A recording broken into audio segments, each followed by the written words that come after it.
just starting to get nervous, which is interesting. We usually start about an hour before, so I'm getting better, I think. I'm kidding. I think I'm just now checking in.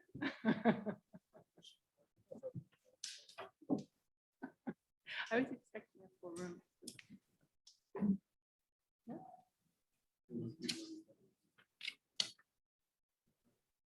It started? All right, I call this meeting to order. Please take your seats. The meeting is starting at 7:30 p.m. So good evening and welcome to those in presence and those who are watching this meeting online or as a recorded session. I've noticed that quorum is reached. All councillors are here. So as you've noticed, the pandemic measures, health measures associated to the COVID virus have been mostly lifted. Now, council members are again asked to be or required to be in presence. It is mandatory. And public consultations also will be held again in person rather than the 15-day write-in format that we had used in January and February.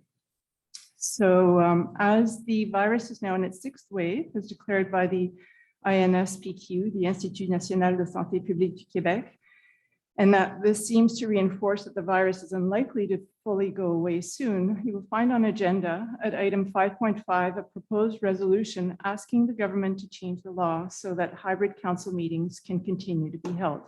This change in law would provide greater flexibility for the elected to participate at a distance while in transit during mild convalescence and from quarantine. It seems opportune for laws to change and adapt with the times as it is estimated that the workforce will continue to work remotely 25% of the time.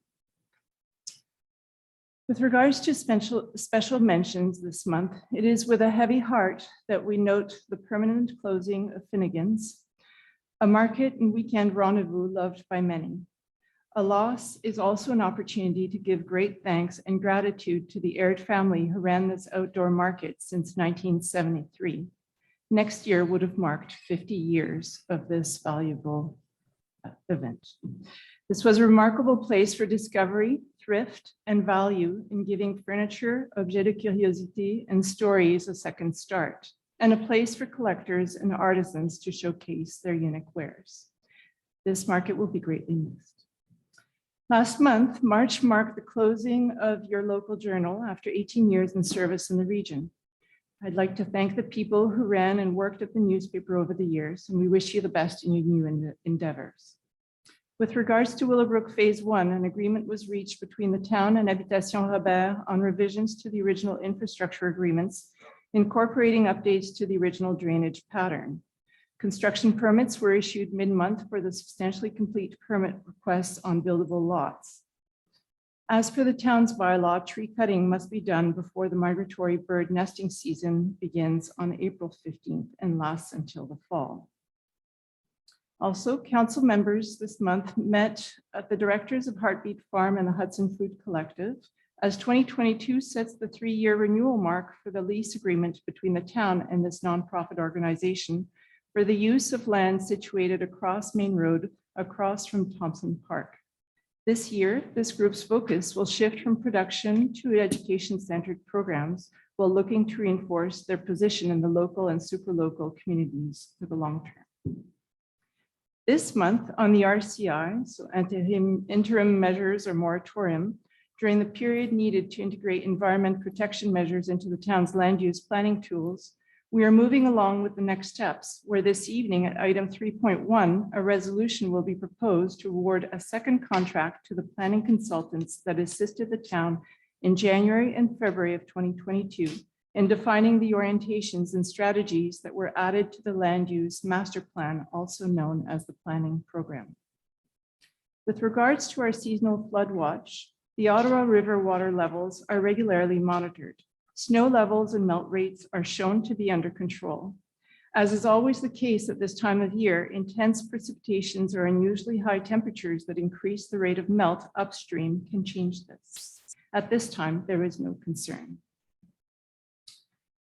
For some in attendance, you may be curious as to the status of the SQ trop perçu, or the overcharge for 2021, where each year the amount that has been collected from municipalities, that is in excess of 80% of the SQ's expense, is redistributed to the municipalities under a methodology set by each MRC or regional county. In 2006 and revised in 2021 in our region to better represent the current reality of our region's distribution of service. This change in methodology is being challenged by 3 municipalities in our region. It is expected that this difference in position will be settled by the courts this year. Until then, the revised math applies, as was adopted by double majority twice by mayors of the MRC in 2021. So for 2021, the annual SQ charge to Hudson was close to $1.65 million, representing 5.77% of the overall invoice. The redistribution or charge back to Hudson according to this percentage, our return will be $374,853, where the total overcharge for the whole MRC was $6.5 million after salaries and legal fees. In 2021, there were 131 policemen assigned to the region with an average cost per police person of $209,352.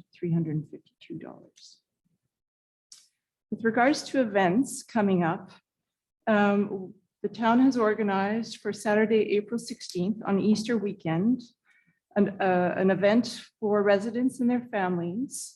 And we invite you to our 2022 Easter party here at the community center.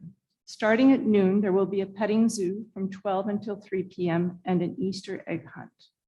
There will be goats, sheep, miniature horse, rabbits, and chickens for children to come and see and pet if they'd like. Registrations for the Easter egg hunt is required before Monday, April 11th. The activity is open to children aged 2 to 10. The egg hunt will be held indoors and runs from 12 to 3:30 or so. Please note that the town offices and front desk will be closed on Good Friday and the Monday following. So April 15th, and that would make it probably April 18th, I guess, on the Monday. Earth Day is on April 22nd, and you will see that there is a plogging event organized by residents. At item 7.4, we are supporting this event, and also there will be a tree giveaway and compost to residents, also at item 7.3 this evening. Under the recognition aspect, I would like to recognize the work of our interim activities and events technician, Mireille Chartrand, who brings fresh energy and ideas to the organization of our local events and seasonal programs, as these are reopening after 2 years of pandemic preventative health measures. With regards to tonight's agenda, I will be recusing myself from item 3.578 Pine, a residential project I started in 2022, for which the owners are now ready to proceed. Our pro-mayor, Darren Legault, will be chairing the meeting in my place for the duration of this item. So now let's proceed with the content of tonight's meeting. Melissa Legault will be our secretary and is on the screen behind me. So Melissa and I will go back and forth. She will do the French, I will do the English. As to item 1.1, adoption of the agenda. Are there any changes being requested by anyone? I need a proposer and a seconder. Should I do it in the French before I do the proposer and the seconder? No, okay. So Benoit, are you proposing? And Peter Mate is seconding that the agenda of regular council meeting of April 4th, which is today, is hereby adopted as submitted. Tu veux faire la version en français? Oui, donc c'est l'adoption de l'ordre du jour tel que soumis que le conseil vient de voter. Okay. Are there any people that are not in favor of carrying this motion? No? It is passed unanimously. Item 2.1, confirmation of the March 7th, 2022 regular meeting minutes. Whereas council has received and reviewed the minutes, I will need a mover and a seconder. I have Reed Thompson and seconded by Mark Gray. that the minutes of the council meeting held on March 7th are approved as submitted. Tu veux faire la version en français? Les procès-verbaux de la dernière séance, soit celle du 7 mars 2022, sont adoptés tels que soumis. Anyone have any opposition to this resolution? There are none. It is carried unanimously. On to section 3, urban planning. Oh, thank you. La période des questions, on va commencer avec les questions soumises par écrit. Oui. So we received multiple questions today and in the last couple of days. I will read through them and give the answers. After this, do you have a list of questions from people who are in attendance, or are we only doing the rooms? For the moment, nobody's raised their hands Okay. virtually, but it's up to you. So people who are in attendance virtually, if you'd like to raise your hands in preparation, we will take you after the written in questions, and then we'll do the ones from room. All right, so question 1 through 3 are from Diana Sanderson. First question was, did Maître Le Chasseur outline his relationship before taking on the case, being the conservation plan? And why did we not use another firm to minimize the bias? There's, of course, an introduction to this question. It would take a lot of time to go through the whole introduction, but I will answer here as I've already answered to Ms. Sanderson in writing. Maître Le Chasseur accompanied us at one meeting in December with regards to Council's interest in putting in place an RCI, which is the Règlement de Contrôle Intérimaire. We wanted to make sure that we had sufficient documents and reports to start with, and that we were in the right position to do so. He confirmed this. Maître Le Chasseur is one of the top litigators and lawyers with regards to environment concerns and law. He also is part of the team that presented the case with regards to St. Bruno's environmental protection measure as well. Le Chasseur is also hired presently by the CMM to assist with their present RCI and also evaluating the validity of the revision of the PMAD with regards to a civil plan. So Le Chasseur, I feel, or we at least certainly feel, that is one of the best lawyers at this time for this type of question, and we wanted to make sure that we had only the best for Hudson. So did he outline his relationship with a person in the town who is a developer? No, he did not, nor do I see this as being necessary. That person or that person's lot was not necessarily under review at that time. The RCI is one thing, developments are another. And why did we not use a firm? I believe that I've explained this. Also, let it be known that Maître Le Chasseur basically assisted us for one meeting, and then the file was transferred to another person in his team as he had become too busy. So he actually only sat with us for, I'd say, a couple of hours. As to question number 2, can you please explain how the town of Hudson can use Technica, EXP, Echo to Herb to change regulations on private land, including my land, without the owner's consent or authorization? I've gone through the different reports that we have, and in each report that are available online, you will see under the methodology that it is clearly stated where the information comes from.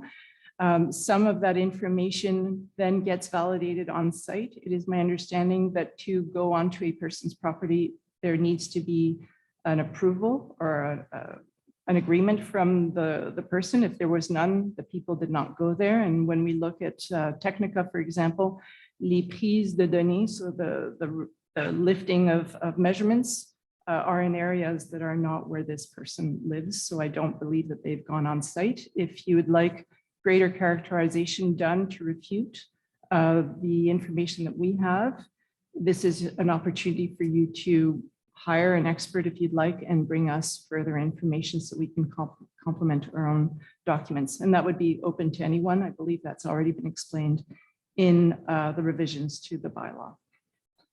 With regards to, so with changing regulations, In the case of this person's property, it is actually the ZIS that is the most controlling at this time, and this is a decreed by the provincial government, so it is certainly not decreed by council or the town.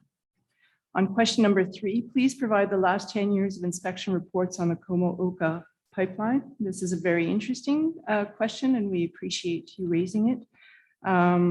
We have been directed to the site of the Ministère de la Sécurité Publique, and they would be the right people actually to hold those reports and to provide those. We will be doing so on our end, but we recommend that you contact them through a request for information for that type of reporting. So that answers this person, I believe. On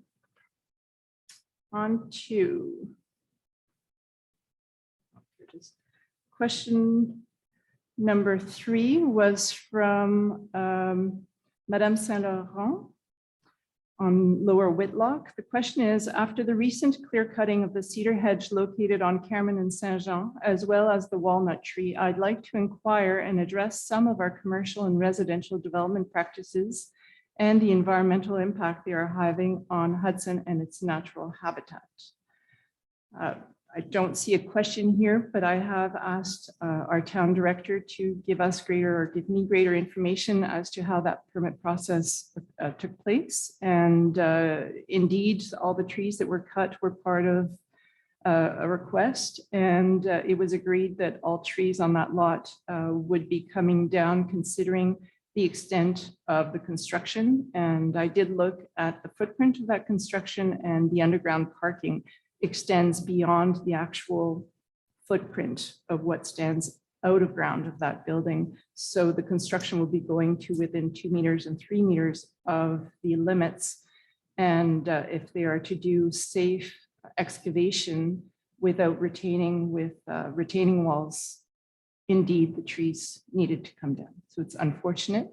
If we are looking for that type of density in our downtown core, these are unfortunately some of the repercussions. Do we want to revise that and ask for footprints to be changed in the future? That is something that this council and hopefully TPAC will consider in the future. This project was passed obviously before our arrival.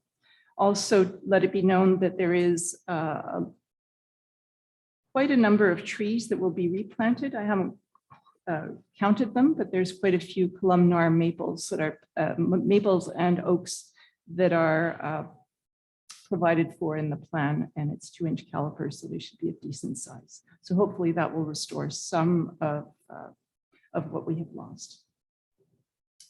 With regards to question from David Smith, this is a person who lives on Lakeview who is asking if council will be rid of the parking permits for Jack Layton Park. Let it be known that council intends to look at the downtown core parking as a whole. And at this time, we are considering that the volume of use of the park, the trails and beach, with this measure of having parking permits, will be the best to redirect people to the free parking lot that is offered in the summer at the snow dump. So it is our aim to move towards a more pedestrian-friendly and pedestrian-oriented town. So at this time, parking permits seem appropriate, but we will keep that into consideration. Next question is from JJ Corker. There were 2 questions in your email. One is with regards to the pesticide registry for golf courses. The other one is for pesticide registry for agricultural producers. And your question was, out of the 3 golf courses, why is it that only Whitlock provided the report for 2021? In the past, Como also provides this report, so we'll look into that. Falcon typically denies providing this report. It is important to know that our bylaw, although it requires or it asks for golf courses to supply these reports, our bylaw cannot go beyond what is in the provincial law. So if a person, when asked, does not want to release third party or their own information, their own private information, they don't need to. So in the case of Whitlock and the Como Golf Course, they both either agreed or did not disagree to having these released. So it is important to note that we can't go beyond. If the Falcon chooses not to share its reports, we can't force it to. With regards to the Registry for Agricultural Producers, these were due, yes, as you've noted, on January 31st for the previous year. And while it is in the bylaw, we have not received these reports yet, and we will be looking into this. Question from Madame Saint-Laurent again. This is, I'd like to address Finnegan's Market's recent announcement that they won't be opening this summer. Wondering if we can come up with a plan to support our local artisans with a Sunday market located in town or somewhere suitable. So we've received several similar questions, and I have passed along this task to Peter Mate, who will be meeting with a group of merchants next week, and we'll bring this to the agenda. So hopefully a group of merchants will be interested in putting something together. We're willing to support them in their endeavors, but at this time, I don't believe that it is part of a town's mandate to actually operate and staff such an event that takes place on a weekly basis. And this actually is a question that was also repeated by Pearl Duval, a person in Montreal. So in French, similar question. Je suis très attristée. J'aimerais savoir si la municipalité prévoit reprendre en main l'événement ou offrir à quelqu'un de le reprendre. Savez-vous ce que la famille prévoit faire avec les bâtiments et la terre? So obviously this is private property and it will be up to them.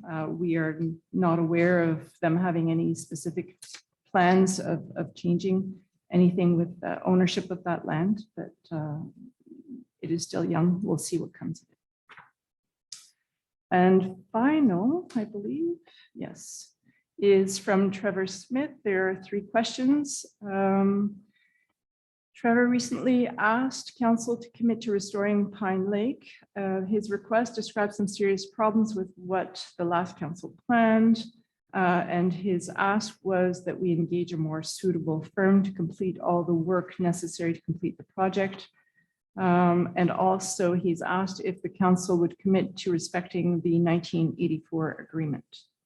So council's gone through the Pine Lake file several times to date. We're still waiting for basically the Plan B option to see what that might look like. But last month in February, we were informed that the cost of the project had substantially increased. And we are looking to see what the cost might be for a Plan B option. So at this time, what we're planning on doing is in April, holding a public meeting to present to the public and the neighboring owners, residents, to present where we're at, what the plans look like, what the perspectives look like, and to show the comparison and cost, and to explain our position with regards to the 1984 agreement. This date will be coming out soon, and it should be in April at some point. The second question was, Trevor has submitted comments on the recent senior policy. And will council establish a seniors committee as recommended in the policy? So this seniors committee was established at the December meeting. So this is already in play, and they are actually meeting for the second time, I believe, this week on Thursday. Benoit Blais is the council's representative on this committee. So we should be hearing back maybe next meeting. You could give us a debrief. As to last question, is it the intention of this council to rescind last year's pesticide bylaw 739 and return to the previous bylaw banning pesticides? At this time, no, but I feel that this is a very interesting and recurring question that would be very appropriate for the Environment Committee to take on. And I will let Mark later on in the meeting speak a little bit more as to the Environment Committee. So I believe that covers the written in questions. Are there questions there are 2 questions? Okay, go ahead. Okay, the first person on the list on the internet who would like to ask a question, Eva, please go ahead. Hey, Eva. Good evening. Thank you for taking my question. You had mentioned in your opening comments a new agreement and sounds like a change of direction for the Heartbeat Farm and Food Collective, sorry. I was wondering if this at all opens any opportunity for using any of the community farm by the community to grow their own produce, any actual plots available to people living inside of Hudson. They're growing more townhouses, more condos, and this seems to be a foster I'm concept hearing in some very other towns. little, Eva. I know it's about the Heartbeat Farm and I heard change of direction. And after that, could you try a little louder? Yep. Is this better? It is, it's just a little tinny, so you maybe like speak slower. Okay. As Thank there appears to be a change in their direction, I'm wondering if this opens up the possibility of using some of the farm for the community to actually have their own plots to grow their own produce, as is a popular concept in other towns. Okay, so community gardens, correct? Yes. Yes. That would be a question, I believe, for the Heartbeat Farm. Maybe they will stand later, but they already do, to some extent, involve the residents who wish to volunteer their time and weed and plant. But for individual people to hold their own plot, I guess that's a suggestion to be made to the Heartbeat Farm. They're open to it, is what I'm hearing from Adrian, who's sitting in the audience. Okay, so has the lease been renewed for another term of 4 years or 3 years? Is the agreement for 4 years? Was that the question? Yes. Okay, I believe it's 3. Thank you. I was about to say 5. So it's 3 years. Okay, thank you. You're welcome. The second question? The next person on the list, Joseph, please go ahead.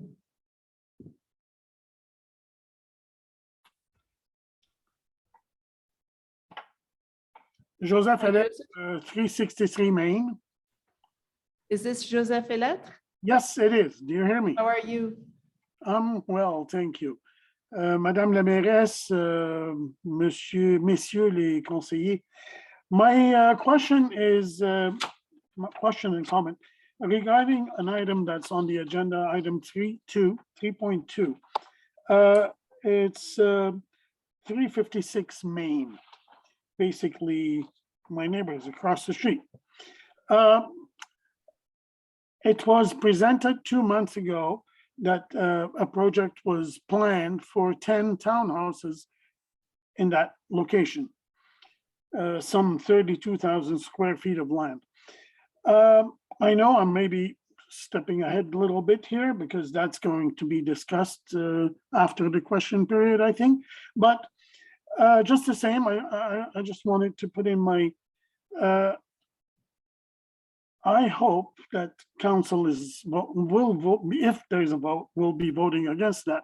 That is totally setting a dangerous precedent where we're removing a perfect home that really fits in with the neighborhood and changing the landscape of Hudson with a whole bunch of townhouses. This piece of land is not very deep. So basically we will have 10 townhouses right on Main Street and their driveway right on Main Street from the stop sign of Como Garden to the corner of, sorry, the name of the, to the Como corner Gardens? of Como Garden and Woodcroft, almost to Woodcroft.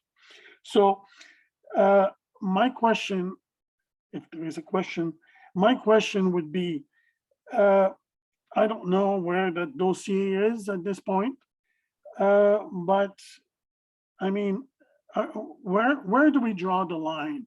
Do we draw the line where we say, okay, we're gonna, I want to make a few bucks. I'm within the Todd.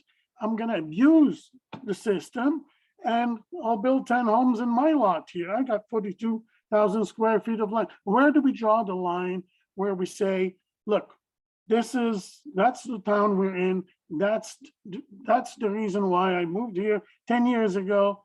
And we're not going to change that because somebody is using the Todd, soi-disant, as an excuse to basically make a few dollars. So If I may interject here. Right. We have to remember that these are the regulations that are in place. So it's not this person who's abusing the system. Of course, that zoning change was made to be in conformity to laws and orientations that came from above us. Could we have done better then? That's part of the reason why I'm sitting at this table. But until we have the opportunity to do so, we are still seized with the bylaws that we have in place. I think that you will see that TPAC and council hold a similar view as you and a lot of people, but meanwhile, we have to play by the rules. So these projects are allowed to come to the table. Now, how we receive them and how we address them and how we can respectfully also then work with the person is part of our role and responsibility. But we hear you, and I thank you for your well-framed position. may I just ask, what is the limit of distance for a Todd? Is it 1 kilometer or more?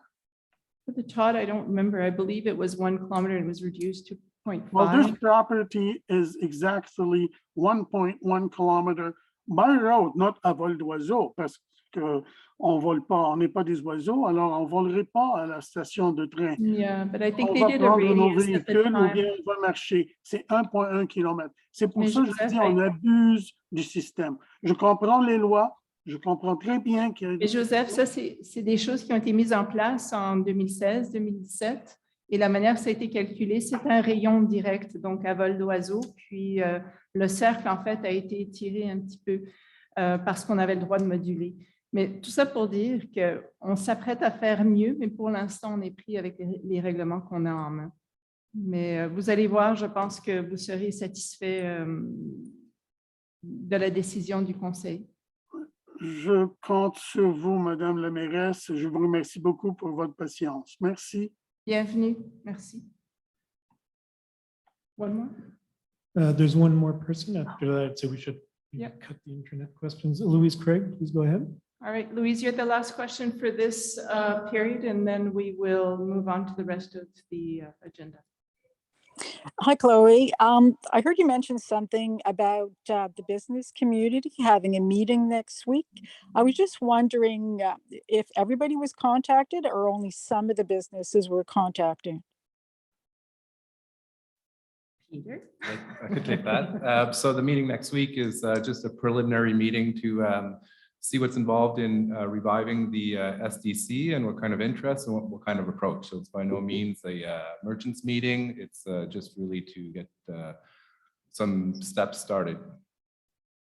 So were all businesses or anybody who's in the commercial core who actually pays a business tax invited to this? Right now, it's just a meeting just to see the steps that we're going to take to revive and when are we going to have the first meeting with all the merchants? What's the date going to be? What's the format? Also, all those kind of things. So it's kind of to see where we're at now. It's to kind of review the information that I got when I had a call with the president of the SDCs in Quebec. So it's just really to get our agenda items, I guess, in order and to plan out when the next meeting is going to be. And the next meeting will be an open invite. Yeah, the next one will be open to everyone. I'm not sure if you're aware, I was part of the one of the founding members to start the SDC in Hudson. And this has to include everybody that's within the commercial core.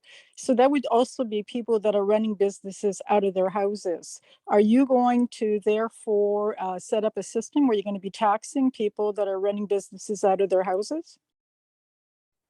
That'll be a good topic for discussion. So I guess it'll be on one of the first agendas.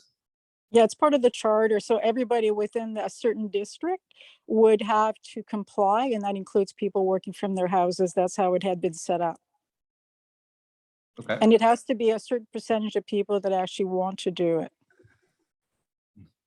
I think the purpose of this, Louise, is to gather what we have in hand and to see what needs to be changed, and then to present it to the business community as a whole and propose the changes and then adopt them so that we can make this process flow easier. There are opportunities for the STC that we'd like to not miss out on.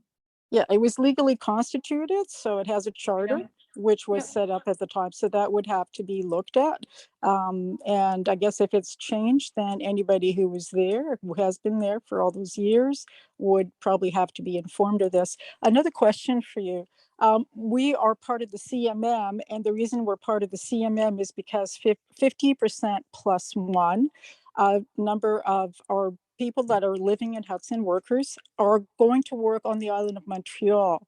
Given the pandemic, I'm sure those numbers have really drastically changed. Have we taken a look to see what our actual population is that is actually going to the island of Montreal to work?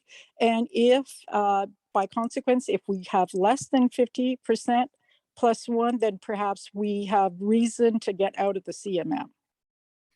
I have looked at that question in passing. The message I'm getting is that at this time, the CMM is feeling an exodus of an awful lot of people who used to use the public transportation, don't use it anymore. So they probably wouldn't want to lose the users that they are counting on in terms of spreading the expense. But there is flexibility. There is one article in the CMM's law that says that the limits can be changed. And I think what they anticipate is that they will be increased rather than decreased. But I agree with you. That's an interesting point. I believe that that applied when they first created the CMM in 2012 or sooner. But it has never been challenged since. So it would be quite une entreprise. Like it would be an interesting challenge to bring. At this point, again, there are some advantages and disadvantages to being part of them. If we can modulate the density and remove the TOD, I think that that would be a very happy medium at this point for Hudson. So I'm working more in that sense.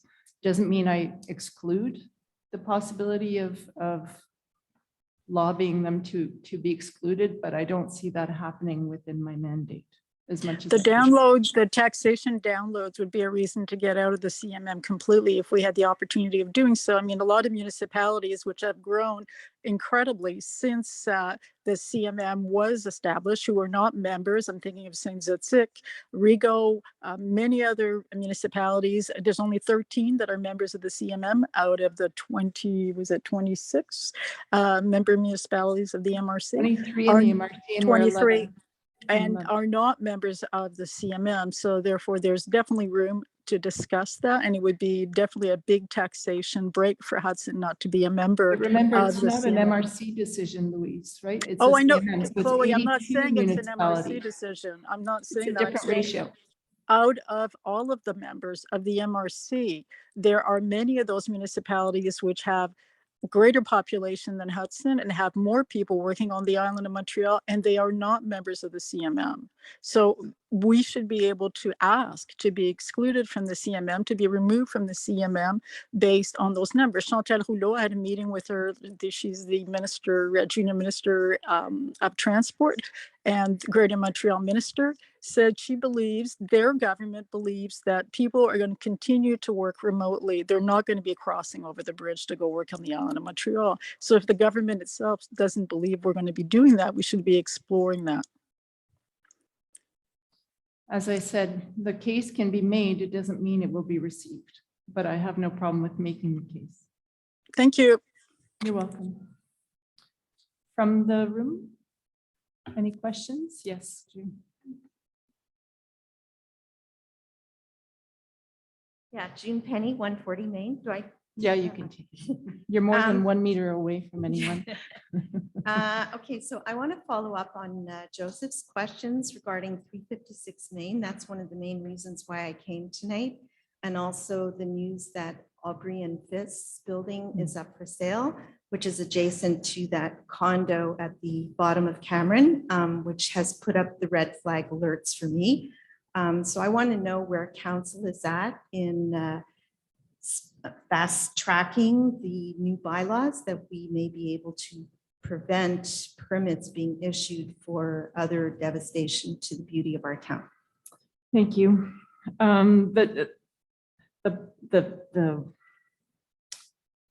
What we looked at doing in December when we went with the RCI for environment, the choice was, do we just do an RCI for one part that freezes one part so that others can continue to build and renovate, or do we freeze the entire town and redo all of the bylaws? And we felt that at this time it would be too quick to jump into a full freeze, and also would raise the backs of an awful lot of people, and a lot of people want to do renovations and construction as they're coming out of the pandemic. So we opted for the RCI option. Now, ideally, we would close this environment RCI, release that freeze, and get into the next one, which would be for the look and feel for the heritage belt and so on. We also have to prepare ahead of that period in order to put down an RCI in the same way that Echo to Herb was a preparation for the environment and all of the work that came before that. So we do have some of that preparation. We have a very good inventory of our built heritage. But I feel that it's putting an awful lot on the weight of the shoulders of our staff at this time to be putting two RCIs, one on top of the other, already in terms of answering to the permit request within the commercial core and everything else. It's a bit of a challenge right now. So what is taking place now and what we are going to look to get clarity on is, as you know, anything that is covered by what TPAC looks at has a discretionary value to it, where we can look at it and assess whether it is acceptable or not acceptable. There's a certain amount of ability to work within those bylaws. It is not like in other parts of the town where there's none of that discretion. It is black on white. If you fit the numbers, the setbacks and the height, you get a permit. It doesn't have to go in front of a committee that says, oh, it fits in or it doesn't fit in based on the orientations and criteria.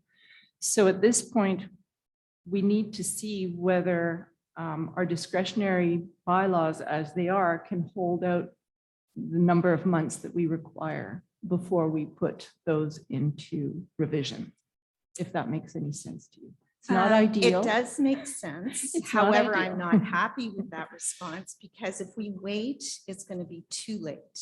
Okay. And, you know, to have another huge building like the building that's there so close to the road, it will definitely change the whole ambiance of our downtown core. So as a citizen, I would like to request the town council and mayor to look at whatever is possible to change, like a wording in a bylaw, if it's involving the setback from a road or the height of the, I know we've already got heights, but maybe not two tall buildings next side by side, because then we become Vaudreuil, you know, and I don't think any of us that move to Hudson want to have the look of, you know, one tall building against another tall building. And we want to have buildings with character. And the building that went up, I've yet to find somebody who is happy with the appearance of that I think building. those who live there like it. Well, no, I certainly understand and hear you. Remember that any change to a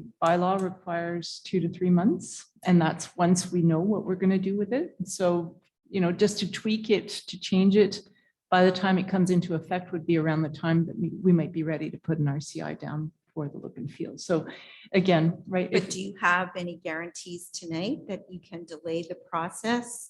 Say if that land was sold tomorrow, then what happens? Like we have a because- few tools in our bylaws right now that are helping us preserve those buildings. We could do more. We can do a lot more. For now, we feel that we're reasonably on the safer side, but we understand, we feel very much as you do and Monsieur Lettre feels. And yeah, because again, no, I know. the row houses just does not fit our Agreed. town. And just quickly, one other thing regarding the April 15th deadline for tree cutting, does that apply to the diseased ash trees? They can be cut during the summer? as long as you have a permit. Yeah, Anything that is dead, that is diseased, even if it has a nest?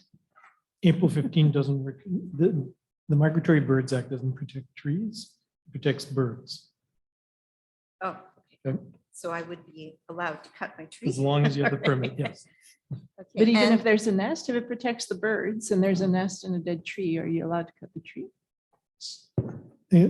Yes, I mean, if there's a nest that's protected under the Migratory Birds Act, but tree is protected, but nowhere in the act does it actually mention the word tree.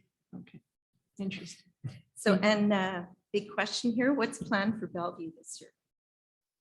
What is the plan for Bellevue?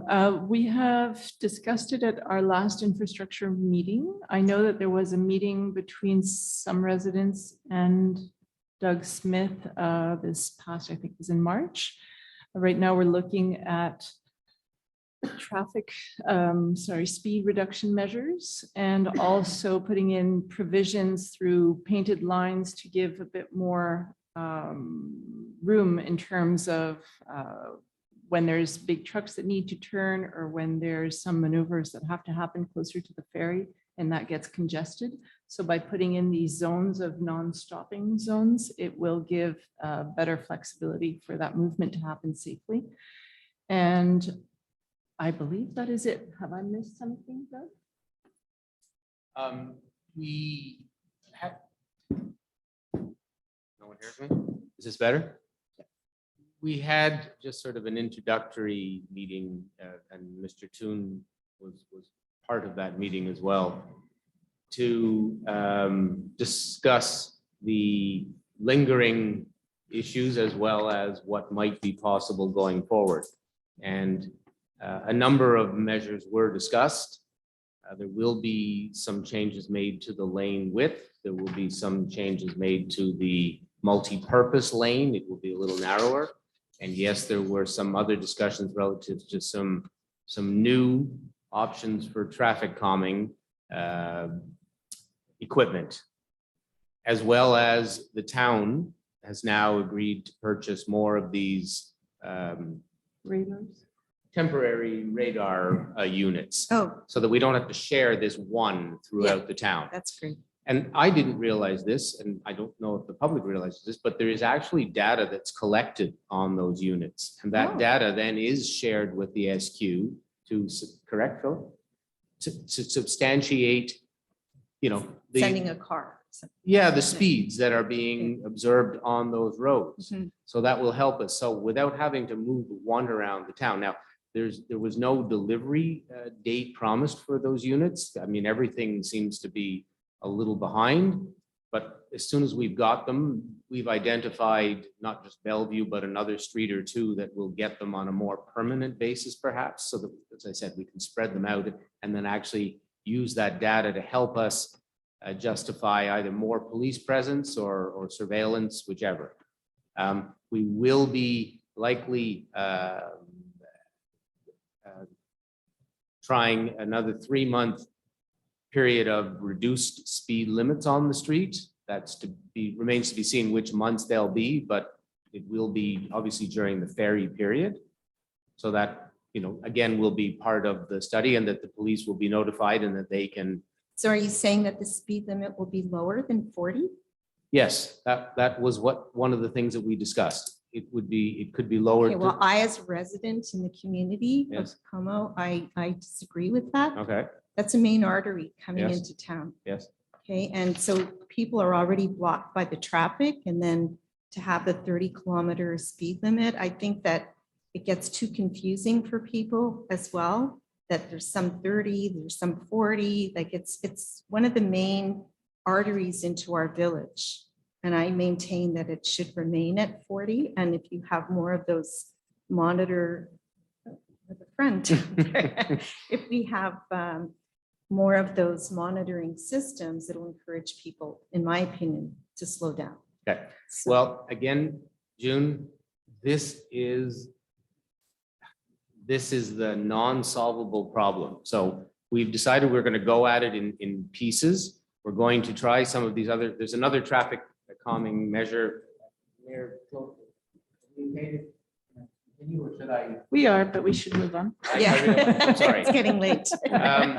There's, this again was just one of those sort of splashes, so that I'm actually appreciative to hear the feedback. We put some things out there to some of the people, mostly in and around the Bellevue area, because they're obviously the most affected. So I've been getting some feedback, and again, I suspect we'll have another meeting going forward as to what should be implemented or not. The only thing that I do know is that, yes, at the bottom, there's going to be some changes made so the trucks can move around when traffic is stopped. At the top, we're going for a traffic study, because with the intersection of Harwood, it's a problem when cars are being queued a dozen back up there, and that the lane widths will be changed. But some other things are still open for discussion. But the cement bathtubs, as I like to call them, are they disappearing? They're not, they We took them will away use for them the somewhere winter, else.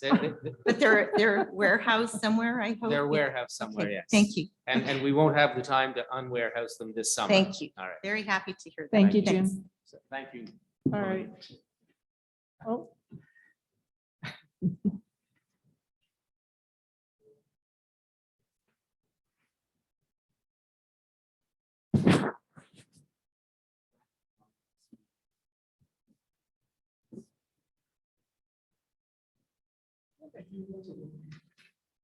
Oh, we need a 1 meter distance between people who don't have a mask on. Correct? You're welcome. Bonsoir. Bonsoir.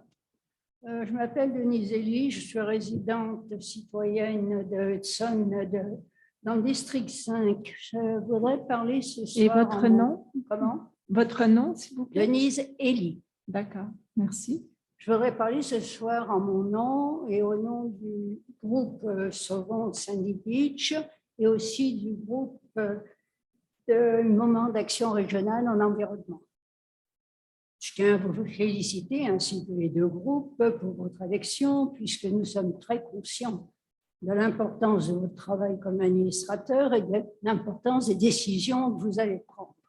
Mes deux questions concernent essentiellement vos intentions quant aux actions que vous planifiez entreprendre sur la question de la crise climatique ou du réchauffement climatique.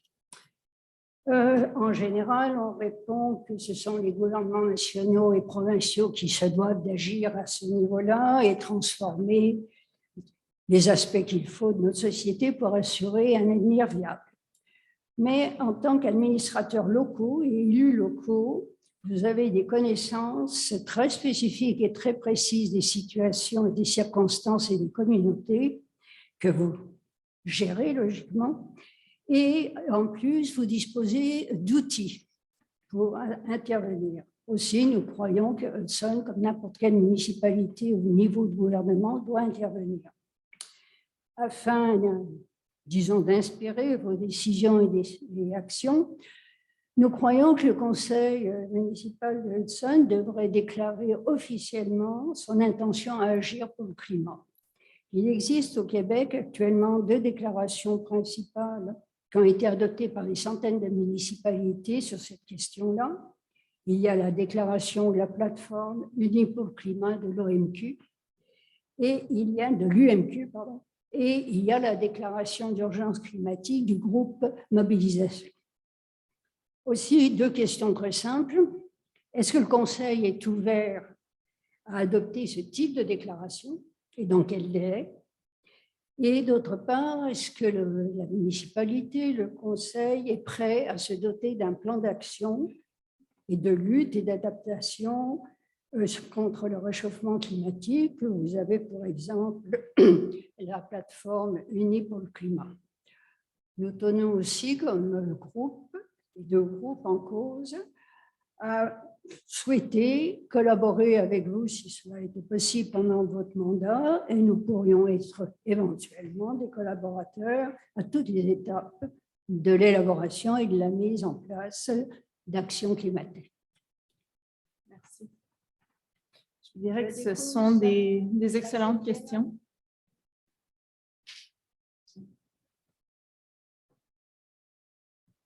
Que je propose soumettre au prochain comité d'environnement qu'on compte mettre sur place. Comme vous le savez, on a déjà mis en place des mesures de contrôle intérimaires pour intégrer Les mesures de protection de l'environnement dans nos règlements, c'est évidemment quelque chose qui concerne ce conseil en particulier. Est-ce qu'on est prêt à passer une déclaration comme telle d'une crise du climat? Ça serait une conversation à avoir avec les élus. De mon point de vue, simplement passer une résolution qui déclare quelque chose, oui, c'est se commettre, mais ça ne change pas grand-chose. C'est vraiment le plan d'action que vous proposez qui est beaucoup plus intéressant. La Ville a un plan d'action sur la réduction des gaz à effet de serre, mais il n'a pas nécessairement été suivi. Donc, Il n'a pas été nécessairement suivi. Donc, ça, c'est une chose que, justement, au travers du comité d'environnement, qu'on pourrait regarder à mettre à jour.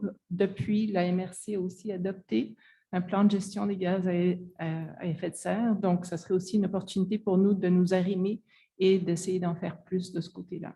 Donc, je pense que vous trouverez qu'on est un conseil qui est extrêmement conscient de l'environnement et de notre impact, et une grande partie de nos orientations qu'on a déjà transmises à notre directeur général, justement, prennent en compte nos sensibilités. Oui, je ne comprends pas très bien pourquoi, dans ce cas-là, si vous avez déjà un plan d'action en tête, il est difficile de faire une déclaration comme d'autres municipalités.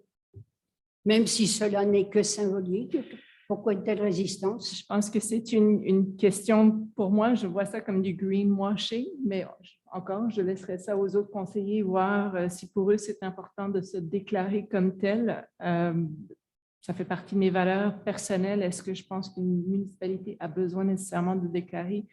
Je vais laisser ça vraiment au comité et ensuite au conseil de décider, parce que c'est plus grand que moi. Par contre, votre offre de nous accompagner dans le plan d'action, parce que le plan d'action qu'on a, c'est pour la réduction des gaz à effet de serre qui date de, je pense, c'est 2014, si je me souviens bien, vaudrait la peine justement que nous, on se mette à jour par rapport à ça, puis peut-être qu'il y a un arrimage qui se fasse entre le comité puis les outils que vous proposez. Donc, je vous remercie pour Merci, madame. la prestation. Merci. All right. Anyone else in the room? Yes.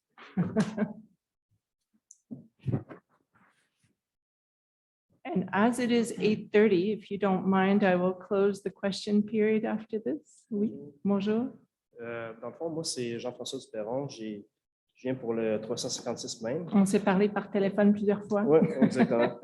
Donc, ma question, c'est, je sais que vous êtes allé à une assemblée ou une rencontre avec les autres maires de la MRC concernant l'accessibilité au logement. Vous y étiez? Non, mais j'en ai eu des vents. D'accord. Donc, je voulais savoir pourquoi, en fait, j'ai un peu je suis comme déjà un petit peu qu'est-ce que le conseil a dit par rapport à mon projet.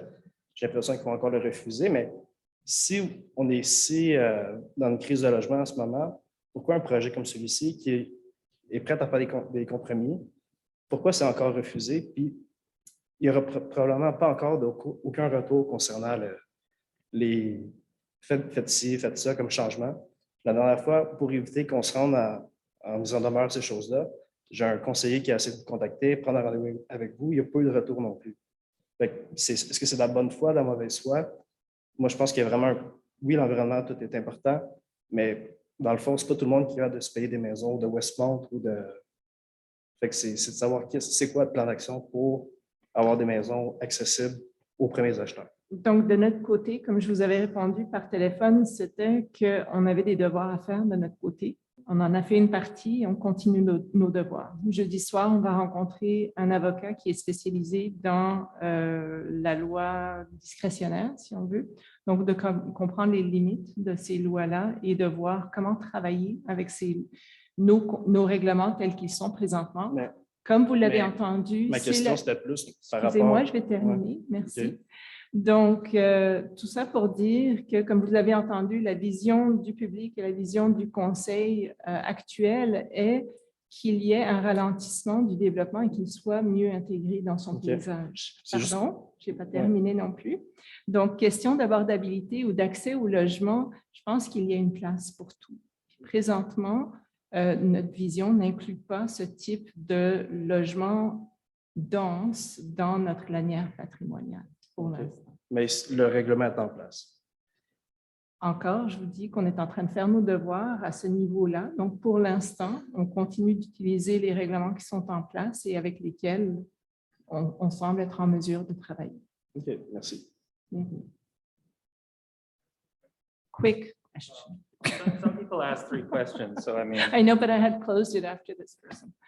well, but maybe we could limit it to 1 question. Give more people a chance. Question is very short. Adrian Burke, District 6. Has the town had any information or communication from the Ministère de la Culture et Communication about the dossier on the site classé for the Ottawa Glassworks at Willowbrook? Ministère de la Culture et de la Communication, oui. The dossier was filed. Veux-tu donner un résumé? En français ou en anglais? Là? Comme tu veux, ça m'est égal. Il est bilingue. It's up to you. Le ministère de la Culture, ils ont bel et bien communiqué avec la ville. On attend toujours des mesures opposables. Ils n'ont toujours rien déposé officiel, mais il y a eu des discussions non officielles avec le ministère. Le ministère et le développeur sont en discussion. Et vous n'êtes pas au courant de ce qui se discute entre le ministère et le développeur, c'est ça que vous Oui, dites? on a une idée d'où ça se sent. On a une idée des mesures, je vais dire ça intérimaire, mais ce n'est même pas intérimaire, mais de leur demande par rapport aux promoteurs pour la phase 1.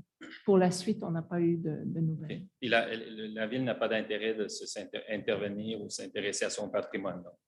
Oui, mais pour l'instant, c'est vraiment les mesures environnementales qu'on a mises sur table. Ça ne veut pas exclure que dans la prochaine partie qu'on entamera à l'automne, qu'on prendra davantage de position. Vous parlez de la phase 2? Ou... Non, de notre phase 2 qui est un RCI pour the look and feel, the heritage, built heritage. We broke it up right into segments. We did environmental, be heritage, look and feel second, and then density in the third. Mais si j'ai bien compris votre commentaire au début de la session, vous avez dit que quand même, il y a des permis qui ont été octroyés déjà pour certains. Pour la phase 1, oui, c'est ça. Oui. Et oui. Mais le site archéologique se trouve dans la phase 1 aussi. Justement, donc le ministère et le promoteur se sont entendus par rapport à ce que le ministère voulait protéger. OK. Parfait. Merci. Oui. Merci. All right. Sorry for this, 8:30. All right. Part 3. So item 3.1, awarding of contract by mutual agreement. This is for the second contract with Paris Plus and Associates. These were the urban planners who helped us in January and February with regards to the addition of orientations and strategies in our planning program. Whereas the first contract, including before taxes, was for $21,497.50. This is a resolution for the second part of their mandate, which will be for, do I have the amount? Yes, for the amount of $18,550 before taxes, and that is a maximum amount. Just to let it be known that in the first phase, they had actually charged us less than the full amount. So they're very proper in how they charge us back. And this, basically, their work would be starting this month. Je vais te laisser le faire en français, Michel. Oui, j'y vais tout de suite. Cette résolution-ci vise à octroyer un deuxième contrat à la firme Paris Plus Associés Inc. Donc, c'est la firme de laquelle on avait retenu les services en janvier pour un support urbanistique dans le cadre de l'adoption des règlements de contrôle intérimaire, donc 525.3 et 750. Donc, cette fois-ci, c'est pour un support dans l'élaboration d'une stratégie pour modifier les autres règlements d'urbanisme. Ce contrat-ci est d'une valeur de 18 550 avant taxe. Merci. So I need a mover and a seconder. I have Peter Mate and Mark Gray. Anyone in opposition to this resolution? Show your hands. I see no hands, therefore it is adopted unanimously. Item 3.2, this is for 356 Main, and I will let Peter Mate give us a brief description. Would you like to? Sure, yeah. So- President of our TPAC committee. So 356 Main is the replacement plan for 356 Main with to demolish the existing house and to build 10 townhouses. So TPAC reviewed this at the March 16th TPAC meeting, and it came out with a unanimous recommendation to refuse the project, the replacement plan, where they found that certain objectives and criteria were not met. So preserving the rural character of the outdoor space along Main Road, the criteria to respect the architectural character of the building, the landscaping and elements that contribute in increasing the quality of the rural landscape is not fulfilled. Again, in the objective to preserve the natural characteristics of the Main Road, the criteria aiming to ensure that lots are landscaped and integrate well with the character of the scenic route is not fulfilled. Should I get my French too? Or? She does have to do your French too, Melissa. Yes, oui, j'y vais. Cette résolution vise le 356 Main. Donc, c'est un programme préliminaire de réutilisation du sol puisque la maison actuelle vise à être démolie pour construire des maisons en rangée. Donc, le comité consultatif d'urbanisme a traité ce dossier à sa rencontre du 16 mars dernier et sa recommandation est unanime à l'effet de refuser le PIA, notamment en raison de divers critères qu'il juge pas remplis. Donc, l'architecture à caractère rural ou de villégiature ne serait pas remplie. Les éléments architecturaux, toits, corniches, portes, etc. ne respecteraient pas le caractère architectural. Le revêtement extérieur également est un critère et les aménagements paysagers. Donc, les autres éléments aussi tels que clôture devraient mieux s'intégrer au caractère et au chemin du paysage. Donc, la Merci, résolution vise à refuser. Merci, Melissa. So this resolution is to refuse the SPAPE as presented. I need a mover and a seconder. Is it Benoit Blais is moving and seconded by Reed Thompson to refuse this SPAPE request. Is there anyone who is in opposition to this resolution? No hands up, so it is carried unanimously. Je suis désolée, Monsieur Duperron.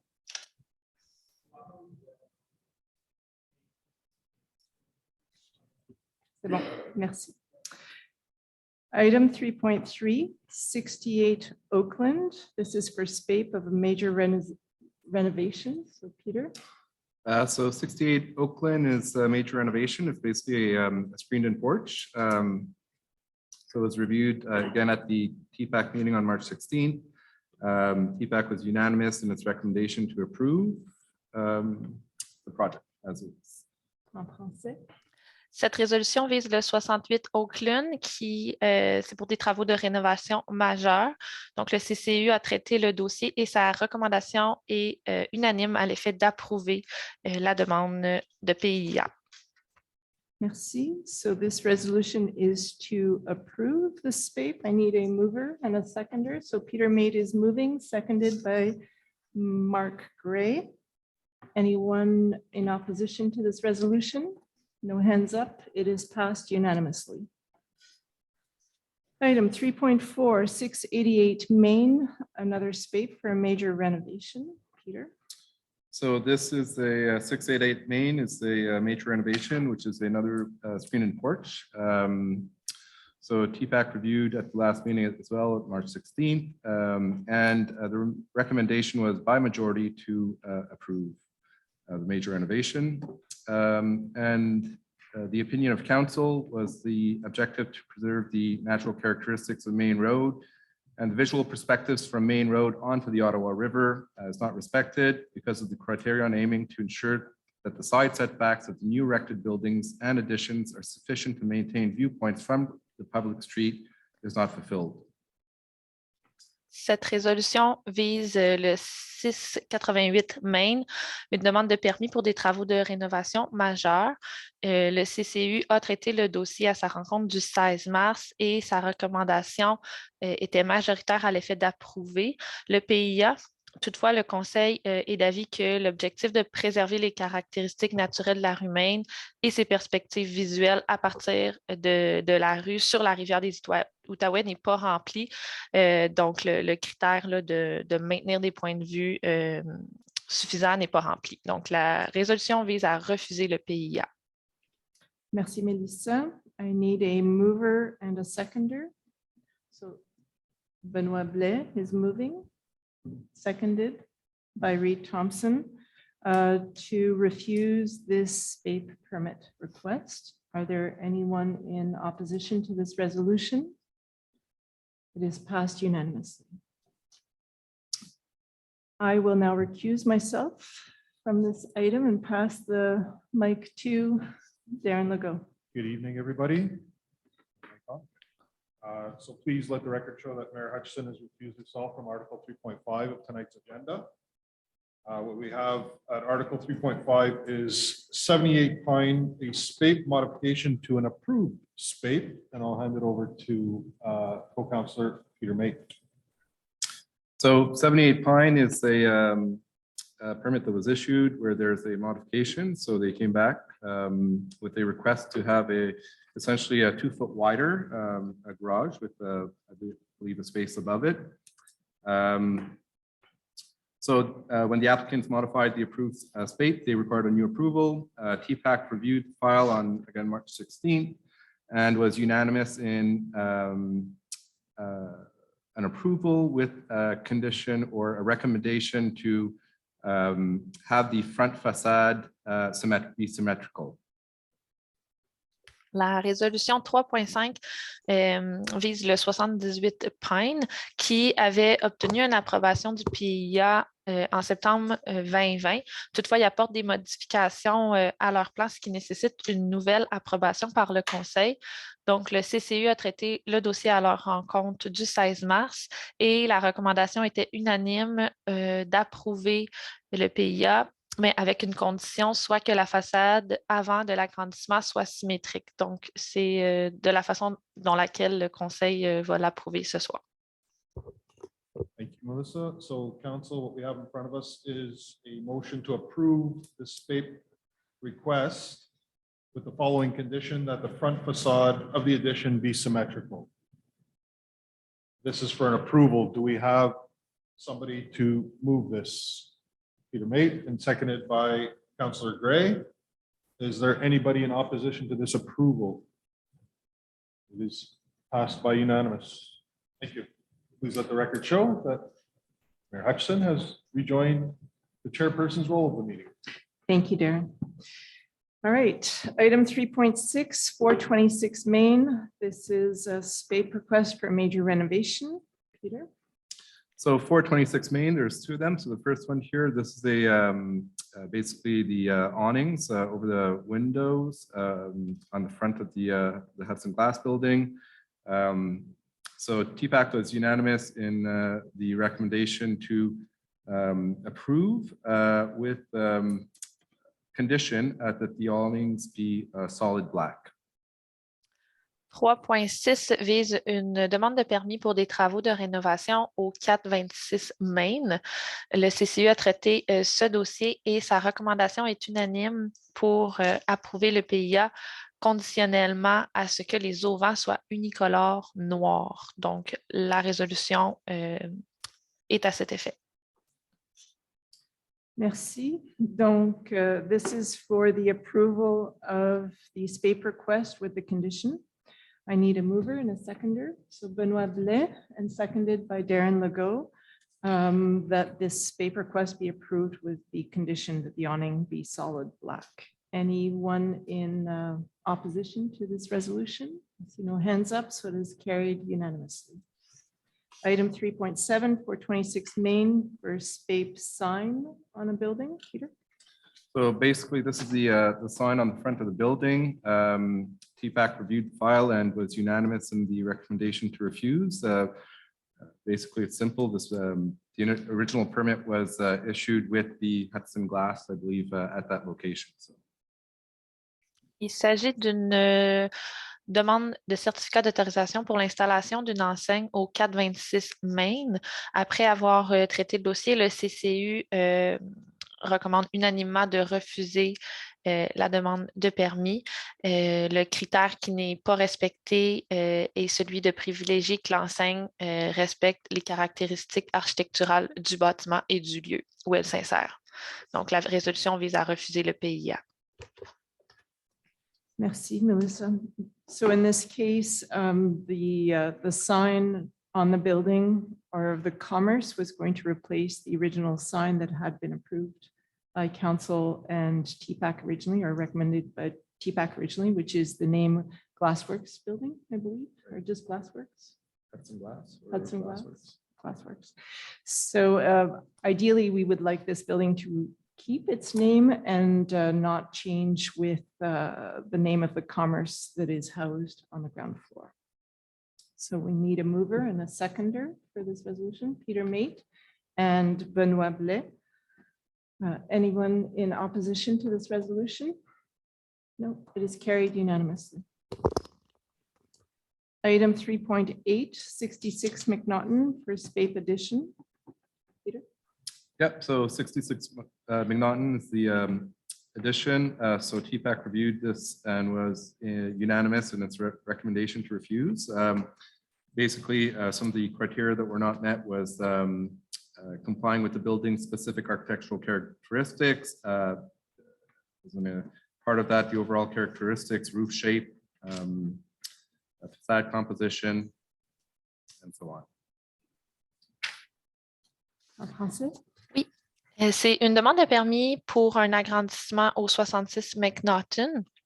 Après avoir traité le dossier, le CCU fait la recommandation unanime de refuser le PIA de la demande de permis. Et les critères et objectifs motivant ce refus, c'est que lors d'intervention, les caractéristiques propres à l'architecture du bâtiment ainsi que ses caractéristiques particulières d'ensemble devraient être respectées, ce qui n'est pas rempli. Merci, Melissa. So I need a mover and a seconder for this resolution to refuse the SPAPE request. Benoit Blais and Reed Thompson. I see two hands in a row is what happens. It's okay. I have to pick one, my head goes. Anyway, anyone in opposition to this resolution? No hands are up. It is carried unanimously. Right, item 3.9, tabling of monthly reports for permits issued in February. So this is our monthly tabling of the different permits that were issued by the Urban Planning Department.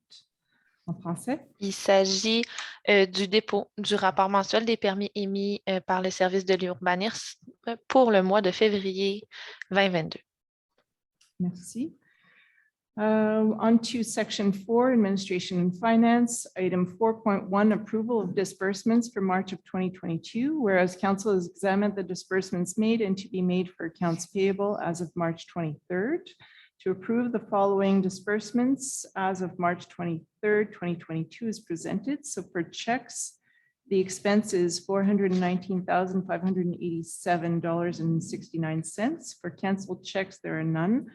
For direct debit, it is $420,120.70. For canceled direct debit, it is a return of $3,449.25 for a subtotal of $836,259.14. And we add to this payroll number 5 for $113,144.17. Payroll number 6, $114,901.80 for a total for accounts paid of $1,064,305.11. En français. Oui, il s'agit de l'approbation des paiements pour le mois de mars. Donc, le conseil a examiné les dépenses effectuées et les comptes à payer en date du 23 mars. Donc, la résolution vise à approuver les paiements suivants. Donc, pour chèque, une valeur de 419 587,69. Les chèques annulés, il n'y en a aucun. En débit direct, une valeur de 420 120,70 $. Les débits directs annulés, une valeur de 3 449,25 $ pour un sous-total des paiements à 836 259,14 $.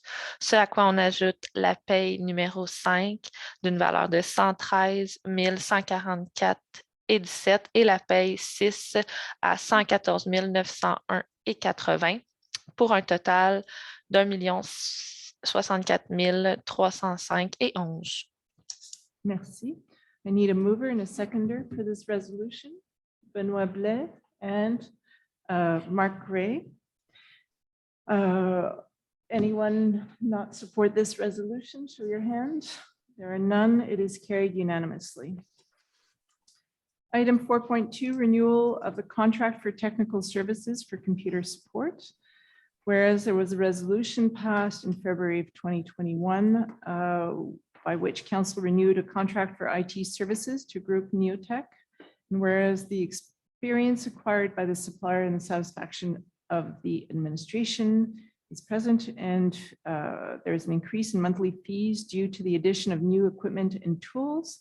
And whereas Group Neotech now does business under the name of HelpOx, and whereas bylaw 708 on contract management authorizes the awarding of a service contract by mutual agreement for an expense greater than $25,000, but less than the threshold decreed by the minister.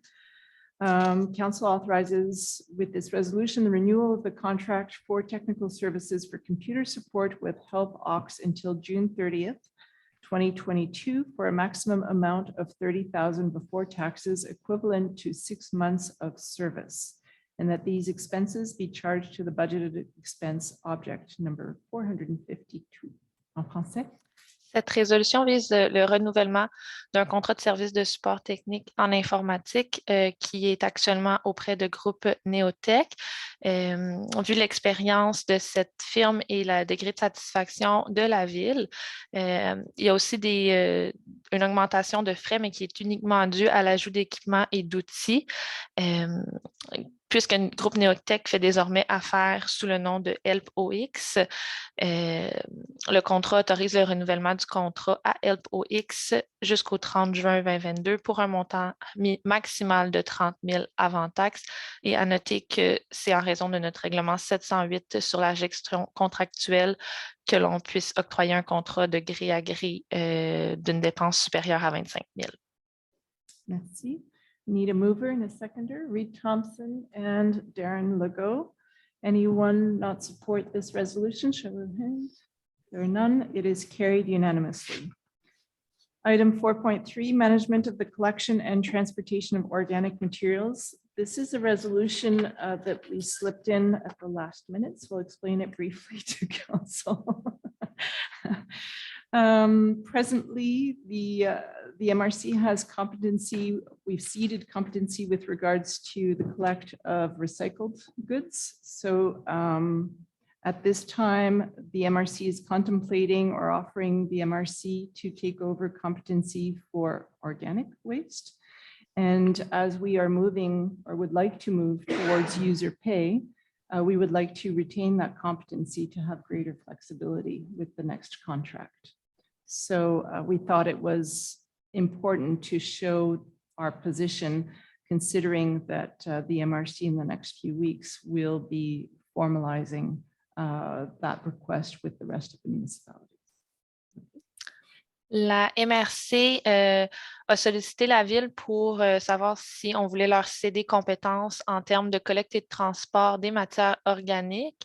C'est actuellement la ville qui le gère et on souhaite conserver cette compétence, notamment parce qu'on estime plus avantageux de le faire. Donc, c'est une résolution là, pour informer la MRC qu'on souhaite continuer à exercer cette compétence. Merci. I need a mover and a seconder. Mark Gray and Darren Legault. Anyone in opposition to this resolution? There are none. It is carried unanimously. Moving on to part 5 for town clerk, item 5.1, appointment of the Arts and Culture Committees. Did you want to give a brief report? Reed Thompson?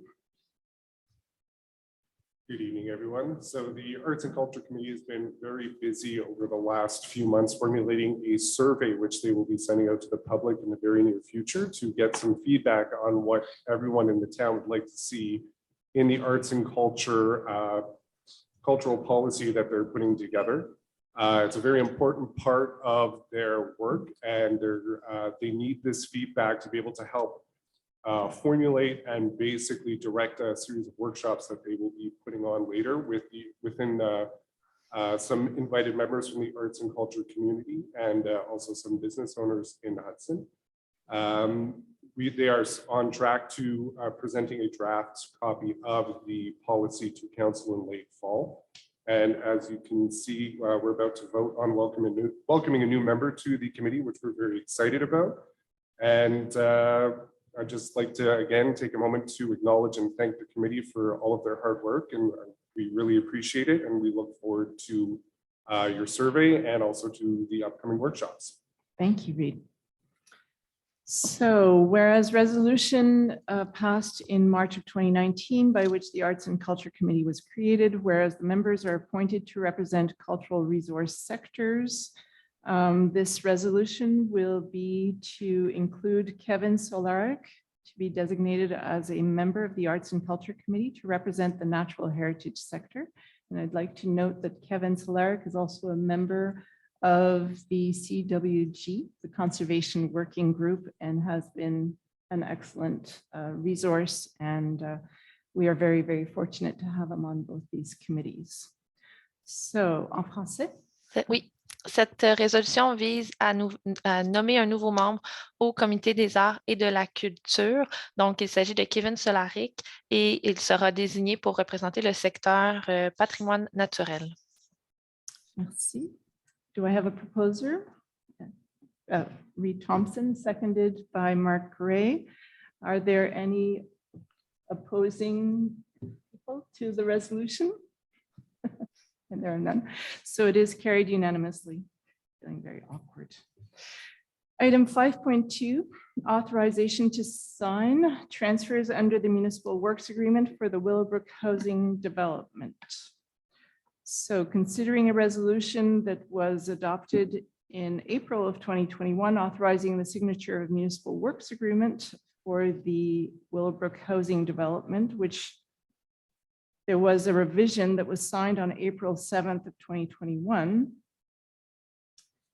Whereas, I'm going to read it, section 4.2.8 of the aforementioned agreement provides for the transfer of full ownership of lots in Phase 1 to be used as a street, multi-purpose path, pedestrian path, or bicycle lane, as well as infrastructure and servitudes for the amount of $1.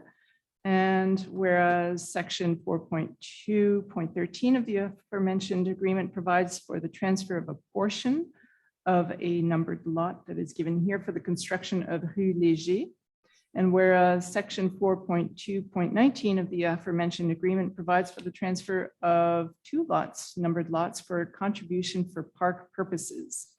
And whereas all professional fees related to this project are to be paid by the developer.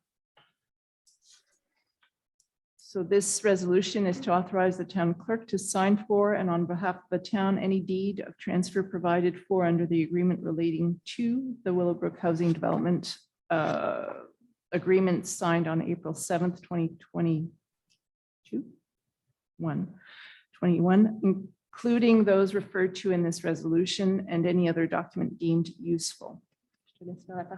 Oui. C'est une autorisation de signature pour effectuer des sessions en vertu de l'entente relative à des travaux municipaux concernant le développement domiciliaire Willowbrook, laquelle entente a été signée le 7 avril 2021.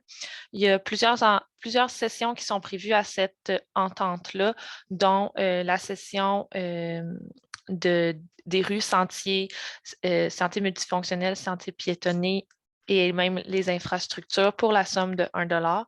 L'entente prévoit également la cession d'une portion d'un lot pour la construction de la rue Léger et elle prévoit la cession de l'eau à titre de contribution pour fin de parc.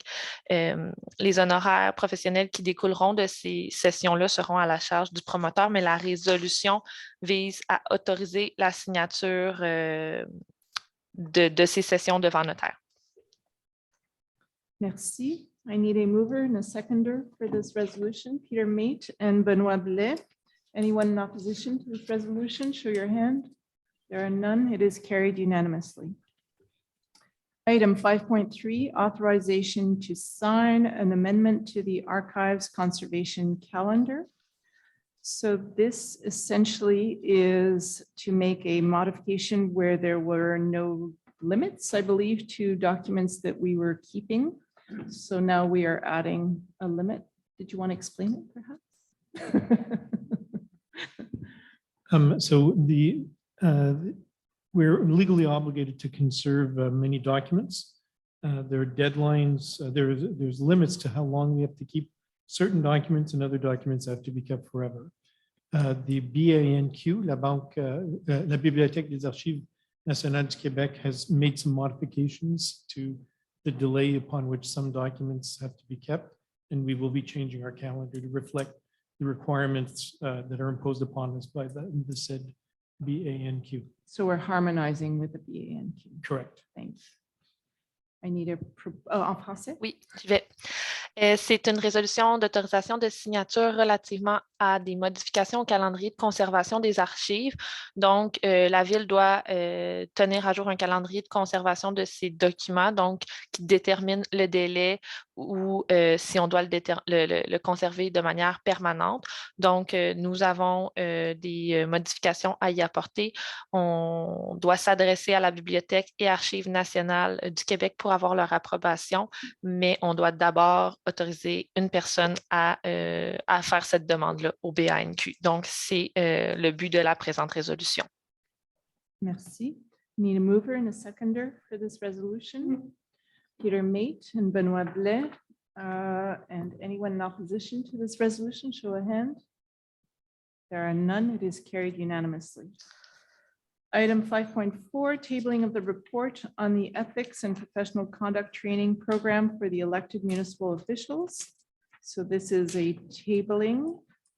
The town clerk tables before council a report of the mayor's and all councilors' participation in the professional development program on municipal ethics and good conduct that we took last month, I believe.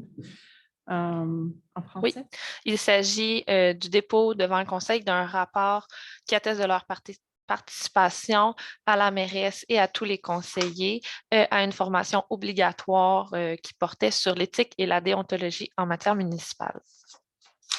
Si.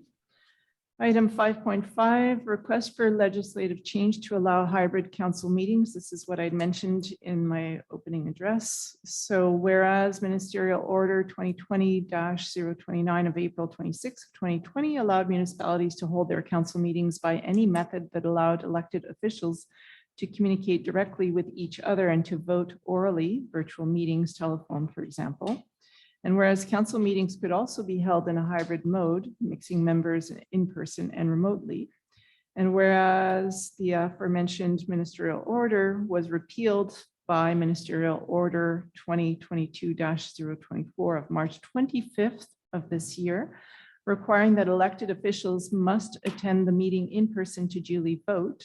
And whereas elected officials would like to be able to maintain such a possibility, in particular, for the flexibility allows depending on the reality, responsibilities, and preference of each. So this resolution is for the town of Hudson to submit to the Ministry of Municipal Affairs a request for legislative amendment to allow council members to participate in council meetings remotely or in person, as was the case during the application of the government's orders during the COVID-19 pandemic.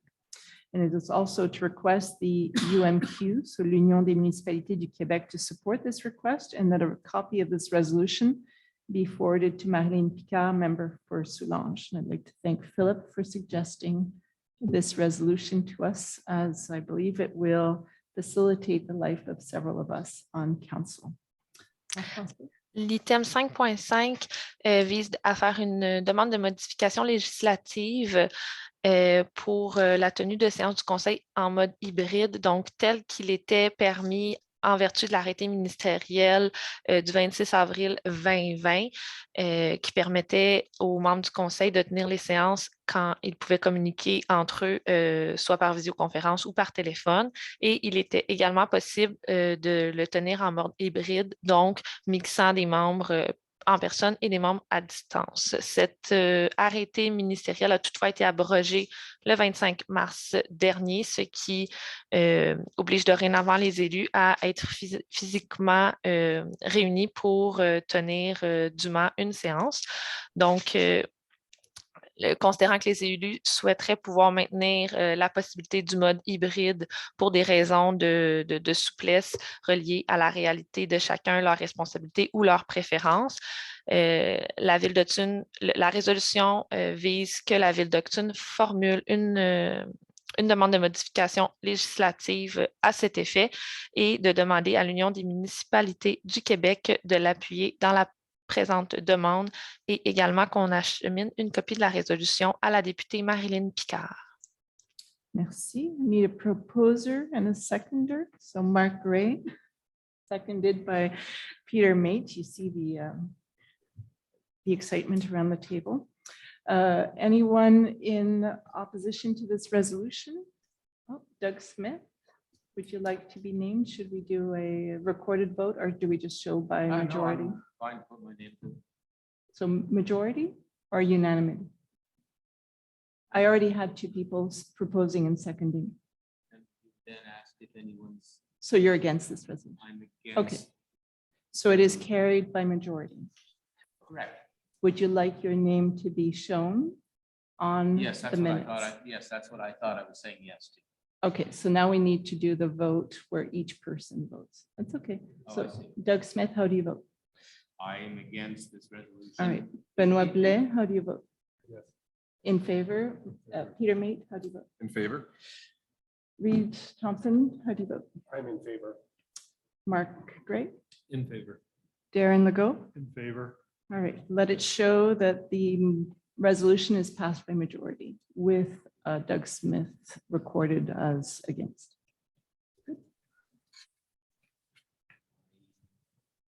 Would you like to give your reason? It's up to you. It's very short. Yeah, sure. I just, it's only, I don't really have a problem with the concept of this. It's just that this seems very open-ended. And I would, we hadn't discussed it and I guess it caught me by surprise and I believe in the presence perspective. That's all for now. All fair. Good, thank you. All right, item 5.6, authorization to sign 2022 agreement for the issuance of daily parking passes. So considering our bylaw 743-2021 prohibiting to park a road vehicle in the parking lot of the present building, so Stephen F. Shar Community Center, and on Beach Road without obtaining a permit to that effect beforehand from the town. And whereas there are occasional users who frequent the Legion next door, whose premises are located at 56 Beach Street, whereas the town wishes to authorize the Legion to issue daily parking passes to its users under certain conditions, and whereas parking difficulties only occur during the summer season, this resolution would be to authorize the town clerk to sign for and on behalf of the town an agreement with the Legion for the issuance of daily parking passes for the 2022 summer season. En français? Oui. Cette résolution vise l'autorisation d'une signature pour une entente pour l'émission de passes de stationnement journalière.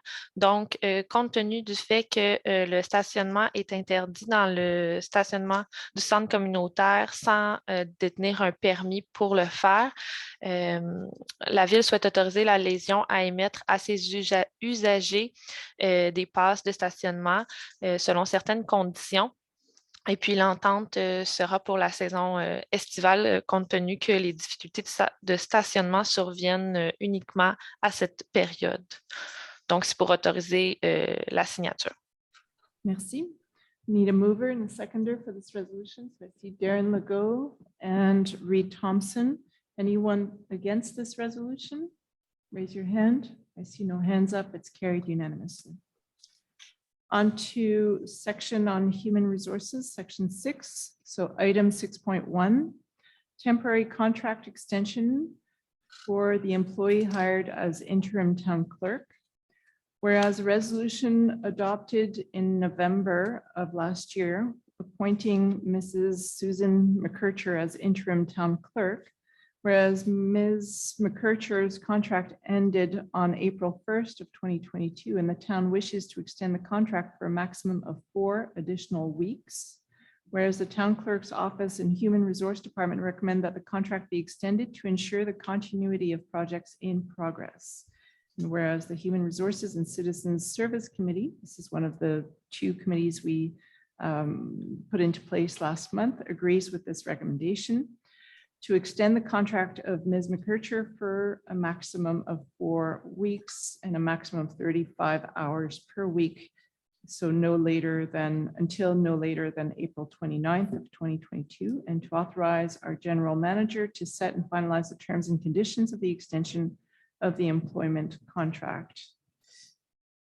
Il s'agit de la prolongation d'un contrat temporaire, soit celle de l'employé embauché à titre de greffière par intérim. Donc, Madame Susan McKercher avait un contrat qui se terminait le 1er avril dernier, mais la Ville souhaite prolonger le contrat pour un maximum de 4 semaines additionnelles afin d'assurer la continuité des projets en cours.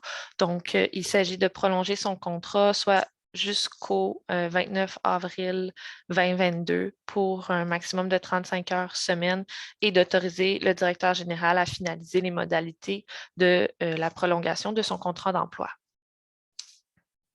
Merci. I need a mover and a seconder. So Darren Legault and Reed Thompson, these are our 2 committee members. Anyone in opposition to this resolution, please raise your hand. I see no hands raised. It is adopted unanimously.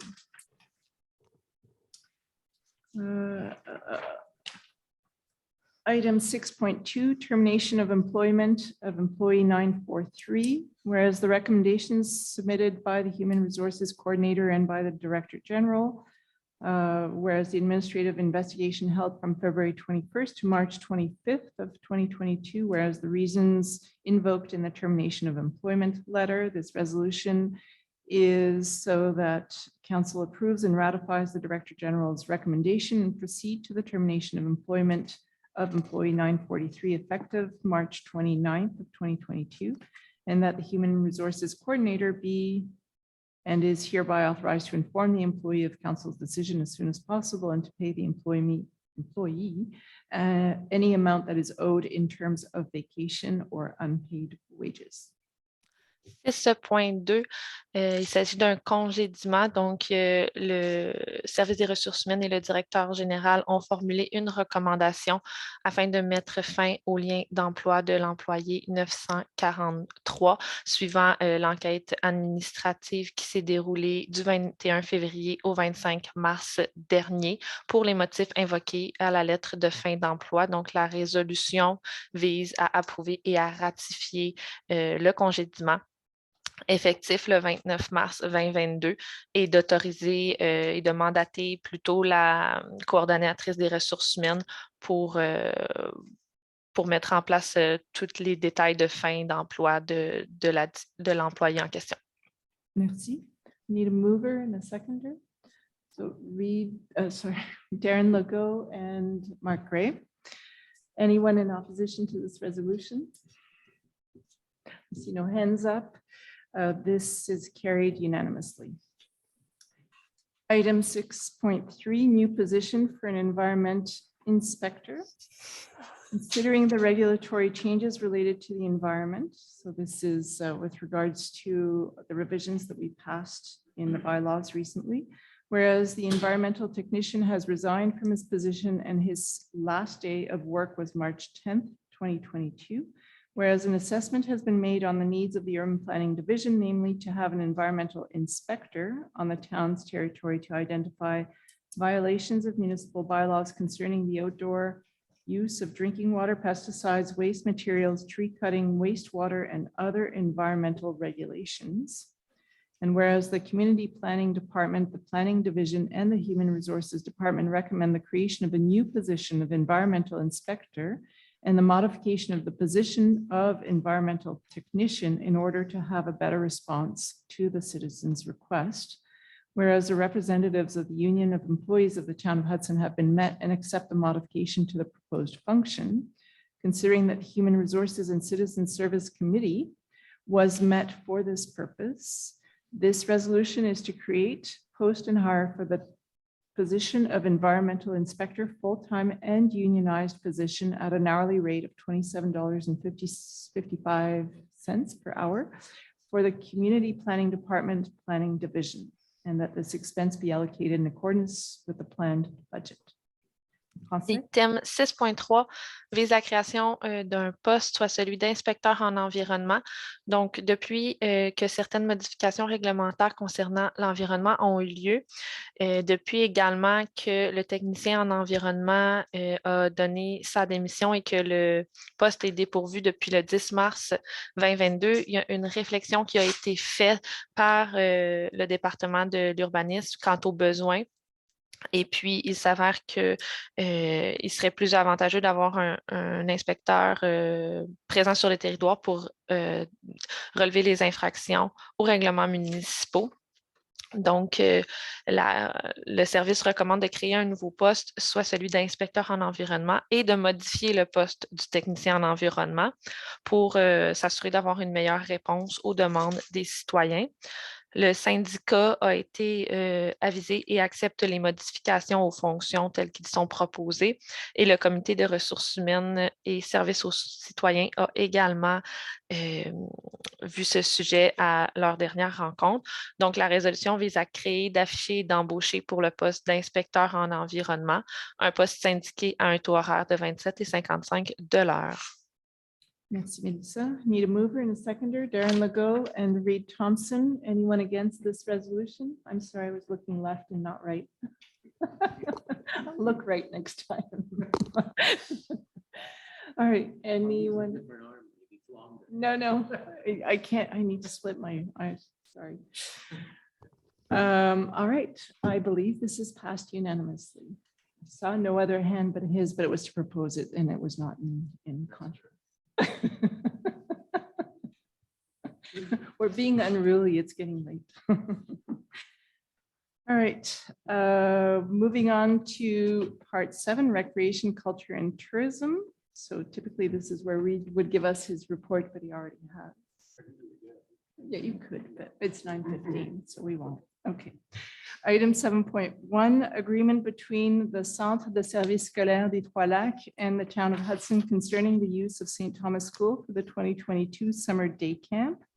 So whereas the town wishes to maintain the annual service of a day camp for the summer of 2022, and whereas the Commission Scolaire has agreed to make its facilities available to the town for the summer day camp from Monday, June 27th, 2022 to Wednesday, August 17th, 2022 inclusively, and whereas a memo of agreement must be signed concerning the use of St. Thomas School's facilities regarding the Town of Hudson's Recreation Department summer day camp.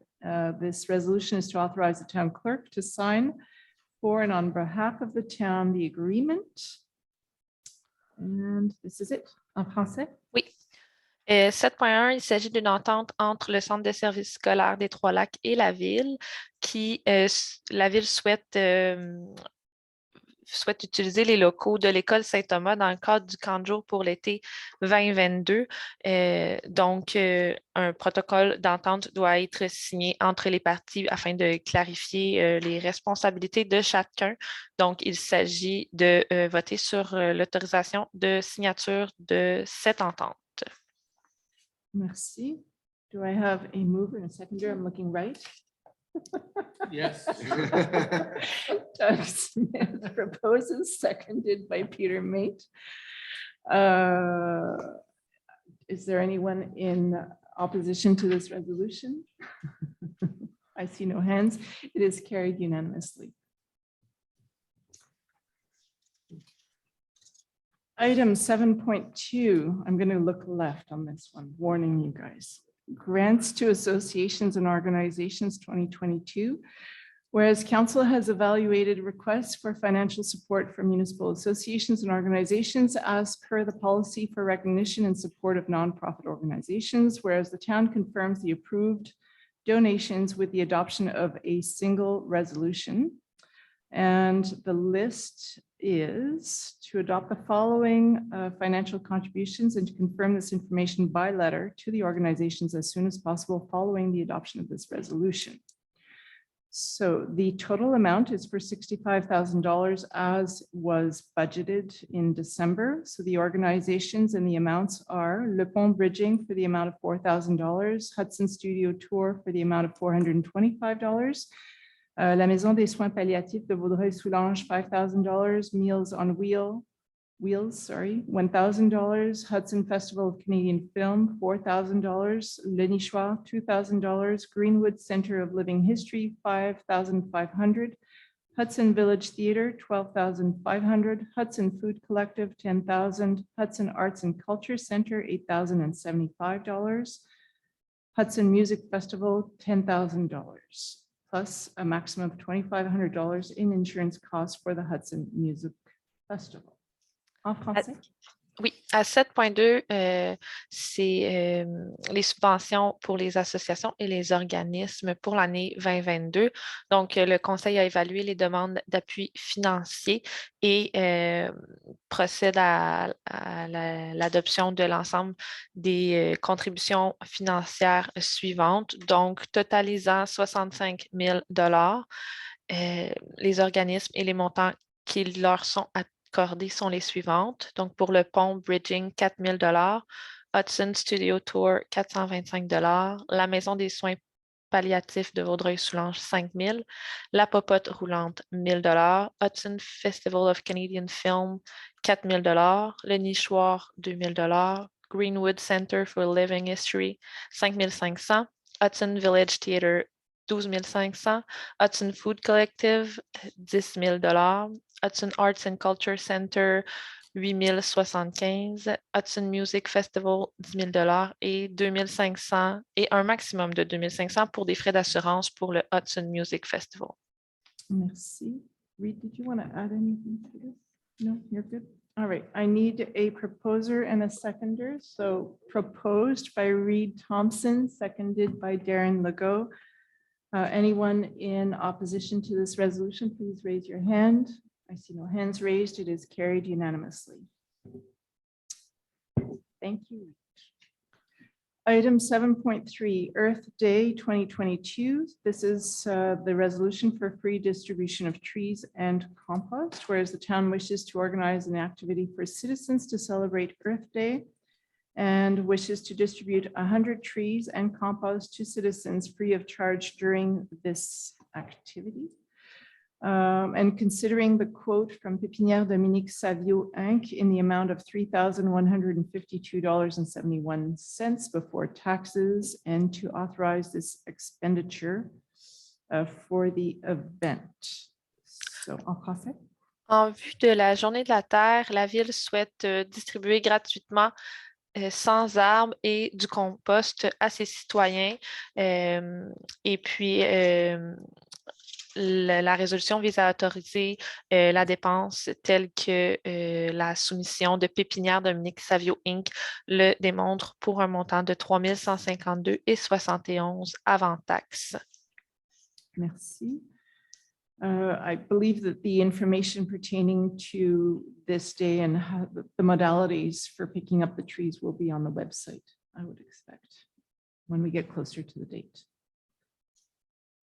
2 days before? In 2 days? All right, thank you. I need a mover and a seconder. So Mark Gray proposes, seconded by Doug Smith. Look, I did both this time. Anyone in opposition to this resolution, raise your hand. There are none. It is carried unanimously. So item 7.4, support to the Hudson Earth Week group. This is a group of citizens that has been for the last few years organizing a spring cleanup in the town of Hudson. This year it will be the week between April 16th and 24th, whereas the citizens are invited to join this effort to make the town cleaner. And it is necessary to install a dumpster so that citizens can deposit the collected waste. So the town supports this spring cleanup initiative that will take place in the dates that I have given, and authorizes and will pay for the installation of a dumpster at the Main and Selkirk parking lot for the duration of the spring cleanup, which will actually take place on 2 Saturdays. Is that how that works? So that is it. And I would like to thank Rob Delorme and Susie Bowman for initiating this activity. En français? Oui, 7.4. Donc, un groupe de citoyens organise une corvée de nettoyage du printemps du 16 au 24 avril. Et la ville souhaite appuyer leur initiative, inviter tous les citoyens à y participer, et la ville fournira l'installation d'un conteneur à déchets au stationnement Main Selkirk. Merci. I need a proposer and a seconder, Darren Legault, and I'll look right because they're telling me I don't spread it enough. Sure. Seconded by Doug Smith. I endorse it. That's awesome. Anyone not in support of this resolution, please raise your hand. There are none. It is carried unanimously. All right, there are no items in section 8 on public works. With regards to section 9 on public safety, we have item 9.1, tabling of the 2021 fire department activities. So members of council, take note that the tabling of the 2021 activity annual report by the director of the fire department, and also to note that council members also received a presentation from our director of the fire department this past week, about a week ago, and we were very impressed with the quality of the service and the reporting that is being done. So thank you. En français? À l'item 9.1, il s'agit du dépôt du rapport annuel des activités pour l'année 2021 du directeur du service des incendies de la ville. Merci. Item 9.2, 2021 Annual Activity Report for the MRCVS Fire Safety Cover Plan activities. This reads better in French, by the way. But whereas Section 35 of the Fire Safety Act prescribes the obligation of the local authority responsible for the implementation of the measures stipulated in the Fire Safety Plan to forward to the Minister of Public Security within 3 months of the end of its fiscal year a report of activities for the previous fiscal year and its plan for the new year. Whereas the Vaudreuil-Soulanges Regional County Municipal Fire Safety Coverage Plan came into effect on March 7th of 2022, and the 2021 annual report was prepared by Fire Department Director Daniel Leblanc.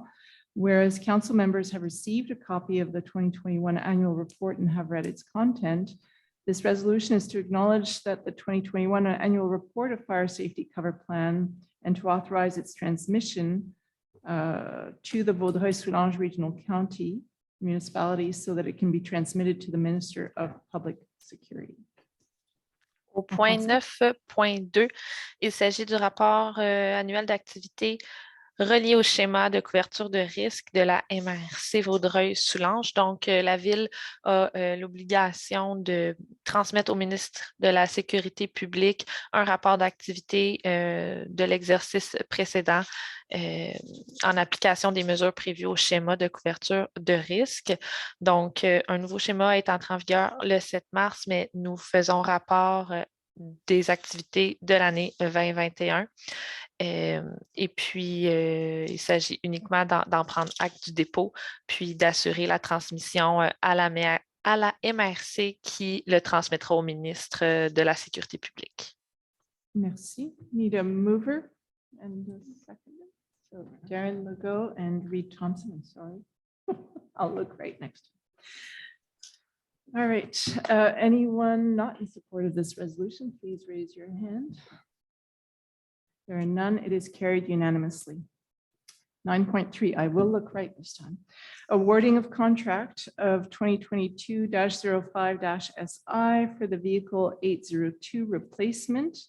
Whereas the prevention vehicle number 802 is subject to the preventative maintenance program, so the PMP, every 6 months as stipulated by the SAAQ for emergency vehicles, and that it has now exceeded its useful life, considering that a call for tenders by invitation was issued to 4 dealerships to acquire a new vehicle in exchange for the old one, and that the opening of tenders took place on February 28th of 2022, whereas the town received only one bid, Cadillac Chevrolet Buick GMC dealer of Ile Perrot.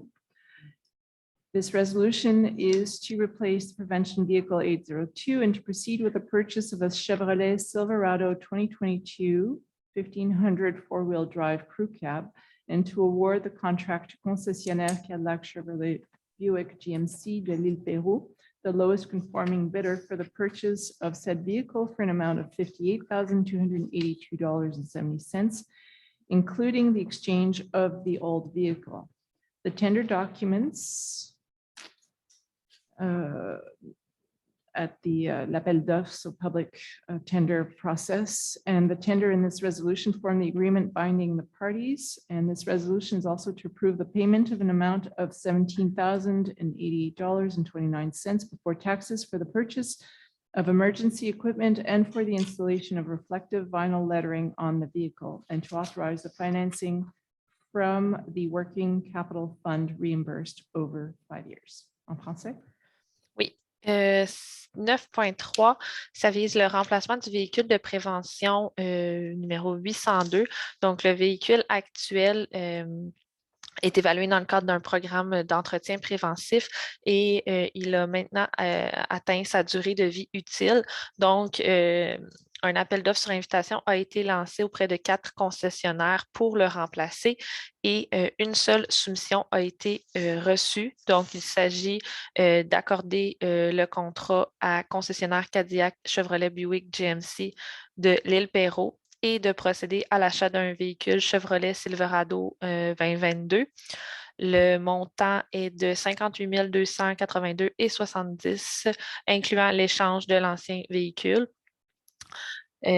Également, la résolution vise l'approbation de paiement d'un montant de 17 088,29 $ pour l'achat d'équipements d'urgence et de vinyle réfléchissant à être installé sur le nouveau véhicule. Et le financement sera fait à même le fonds de roulement pour être remboursé sur 5 ans. Merci. Do I have a proposer and a seconder? So Benoit Blais, seconded by Reed Thompson. Sorry, Mark. Anyone not in support of this resolution, please raise your hand. Maybe I'll fall asleep. Doug Smith, would you like a recorded vote? Yes. Yes. With So- an explanation. So Doug Smith, how do you vote? I vote Against? against the awarding of this contract, if you will, although I am in favor of the purchase. You're against the resolution. I'm against the resolution, the single bid. I understand. I don't know how to phrase that or when I can phrase You that. just did. It's good. Benoit Blais, how do you vote? In favor. Peter Mate, how do you vote? In favor. Reed, how do you vote? I'm in favor. Mark, how do you vote? In favor. Darren, how do you vote? In favor. All right, let it show that this resolution is carried in majority. Thank you. Thank you, Doug. Okay. I believe it was a issue with procurement. I understand. We had discussed that. I understand. Yeah. I want to stay true to what I've always believed. There should be at least somehow 2 bids. And For us to- we can't create bids when they don't come. And this is a much needed vehicle. I understand, and I was in agreement with it, with their requirements. I just believe there should always be 2 bids, minimum. Very good. All right, moving on to section 10 on bylaws. So item 10.1, bylaw 743.1, amending bylaw 743 on parking, notice of motion and tabling of proposed bylaws. So this will not go to a vote. I only need a counselor to raise their hand as to who will give notice of motion that he or she, there's no she counselor, would move or cause to be moved at a subsequent session of the council, the adoption of bylaw 743.1, amending bylaw 743 on parking, and tables a copy of the draft bylaw. The object of this bylaw is to include in appendices A and B the list of locations on public road where signage indicates prohibited or restricted parking.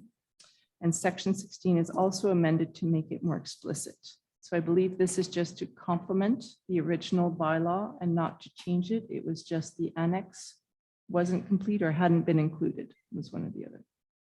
The original bylaw allows for the signage to go up. This complements it with a more complete list of locations in town that include the parking restrictions. Thank you.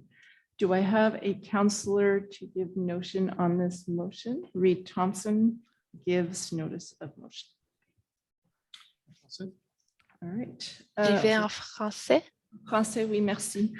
10.1, règlement 743.1, il manque le tiret 2022, modifiant le règlement 743-2021 sur le stationnement. Donc, avis de motion et dépôt du projet.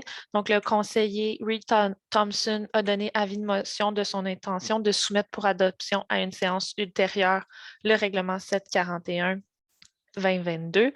L'objet de ce règlement vise à inclure en annexe A et B la liste des endroits où la signalisation déjà présente interdit ou restreint le stationnement.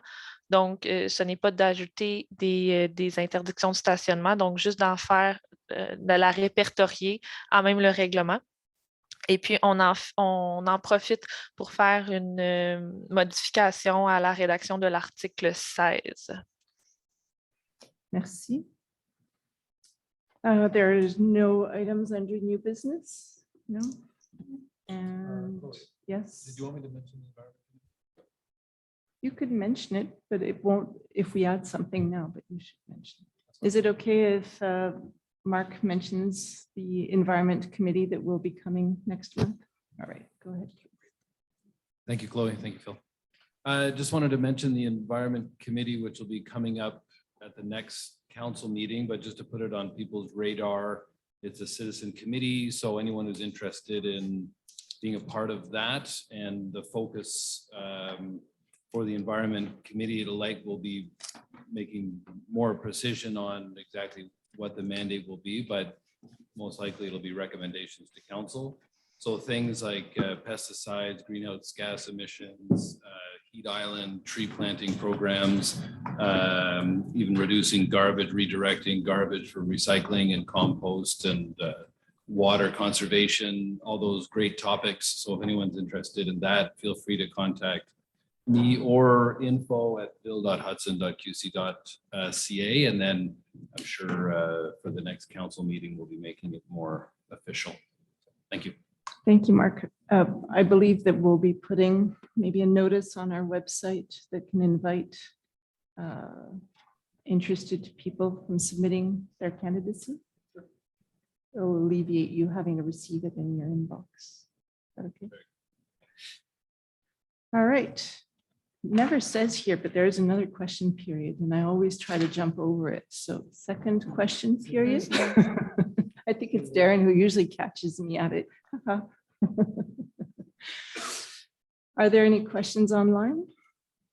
One question. Go ahead. Hey, Jim Duff, please go ahead.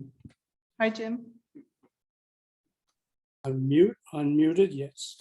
Good evening, Hear everybody. you.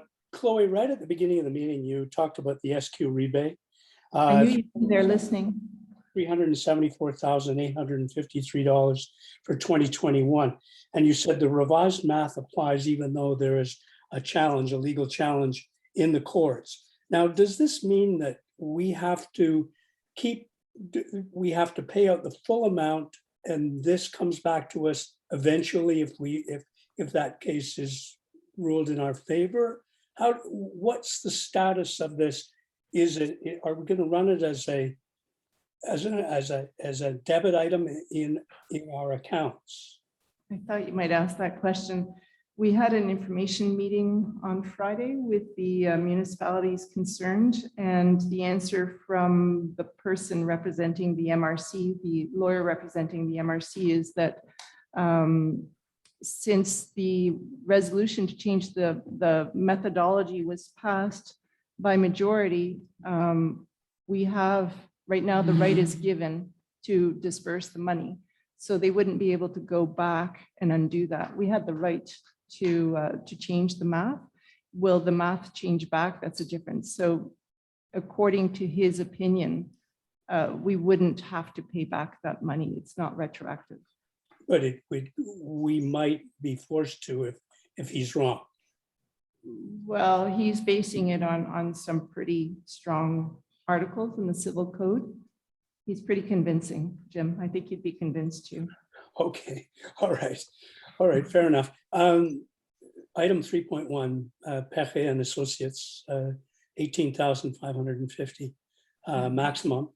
And this is planning support in order to assist the town in its legal process associated. Well, with the it's protection of the regulatory. natural I think the environment. English translation is a bit odd, but if you read the French one, it is for le changement des règlements, si je me souviens bien. But it now, is basically to didn't we continue the work that was done in January and February. Right, but we did pass 525.3 and 750 on February the 24th. So what further urban planning bylaws does the town need Perret's help in modifying? I'm not sure I understand the purpose of this second dispensement. Sure. So the first part, the first 90-day RCI was to modify the planning program, which, as you know, is the overall orientations with regards to land use planning. So now that that's been done, we need to translate that in the actual tools that get applied to each and individual permit application. So it would modify, chances are would modify, say, our SPAPE bylaw and zoning. We'll see which ones get changed. But so the first part of his mandate for this second RCI, which is the one that is in place now, is to help us envision what sustainable development will be and what will be left when we release the freeze. So this is a rewrite of 526, not 525. Right, 525 is done. So now we're moving on to the finer details of the planning tools. Is that 520? That's 526 then. 526 and others. 526 is only zoning. And then 527 would be permits and others, so subdivision, or I forget the numbers, but it might be several bylaws, not just 526. To use this as an example, Monsieur Duperron's project would be, he's still in limbo, and this limbo could continue for how much time before he can get a definitive answer on how his project can or cannot move forward? Well, as I mentioned earlier, right now we're completing our homework with regards to the limits of discretionary law. And I would expect that by mid-April, we would be ready to sit down with them and explain our position with greater clarity and certainty. Shouldn't you have told him that? I could have, but he left the room. Okay, one other question. Sorry. Yes, the 7.2 grants to NPOs. What is the Hudson Arts and Culture Center? I mean, we have the community center, And the Hudson Arts and Culture Center, this is new to me, $8,075.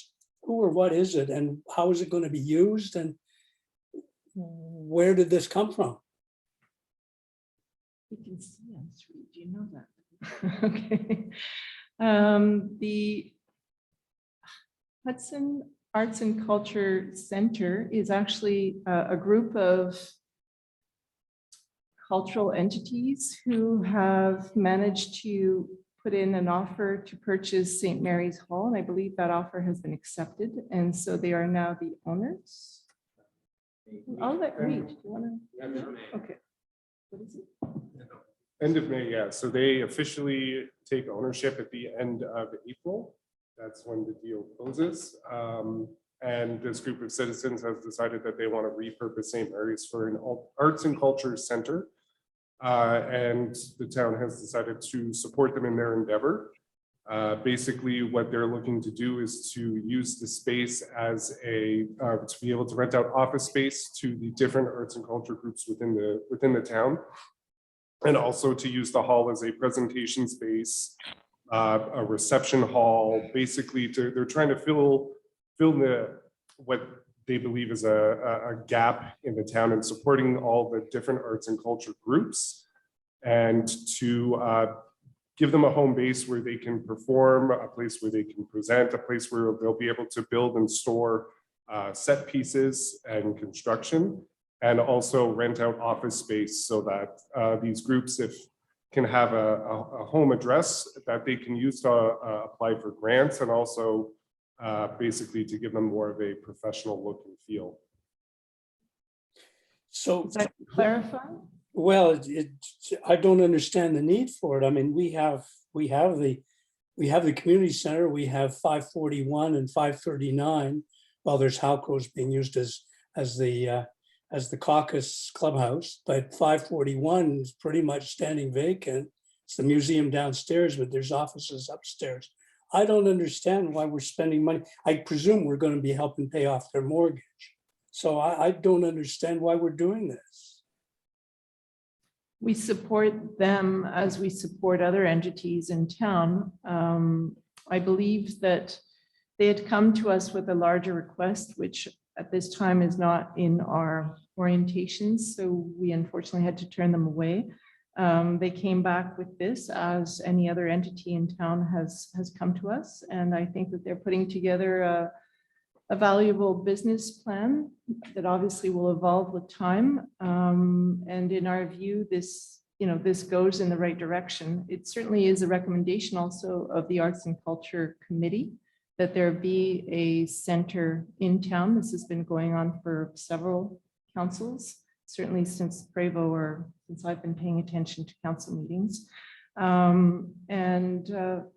think we need to see where this goes. The group is also applying for nonprofit status, and they're waiting for their response, but it's also critical for them to be able to apply for grants at the provincial and federal level to be able to show that they have municipal support, which at this point we're more than happy to give and to show that we support them in what they're trying to do. And we wish them all the best. We've always said, and our policy that we adopted, I believe it was in 2015, 2016, there was a policy adopted that nobody would get money under this and nonprofit organization umbrella unless they had already achieved nonprofit, charitable organization status. So we're going to be paying this money out without their having been given this status yet. I don't understand why this is happening. This council is committed to revising this policy and looking further into it. We may split culture from the rest of community organizations and try to lighten up the administrative process in this. But obviously, this is something that we will continue to work on, and we value your input, Jim. I think you have a lot to bring. It's okay. No, it's just I'm not clear on it, and I think other people have asked that question of me. I think we need to clarify that. That needs to be clarified. And finally, last question: do I understand this will be the final meeting where we can anticipate participate remotely? Or is that, is this just for the council? I and for believe the topics we- council's wish is to continue whatever works best for the public. And if this works, we seem to be able to manage it. I mean, it was nice that our greffier was able to work also remotely. If this works for everyone, we will continue this way. It feels a little patchy, but it works. So no, I believe this will continue. This format will continue. It's just council members must be present in order to vote. They could be available on screen, but they wouldn't be counted as participating or able to vote. Got it. Thank you very much, everybody. Good You're evening. welcome. Are there any other questions? Yeah. Louise, Craig, go ahead. Hi, Louise. Sorry, thank you, Chloe. Just a question about St. Mary's. So if I understand, the entity is yet to purchase. You just blanked out. Sorry, that. Here that we was go. my fault, sorry. Philip, you're going to pay for this. It's So if I understand correctly, the taxpayer is going to be on the hook to underwrite the mortgage for an entity which has yet to purchase a property. I believe that building is in agricultural land. At least that's how the real estate agent was stating it was, that you had to apply for a zoning change with CPTSQ and the UPA.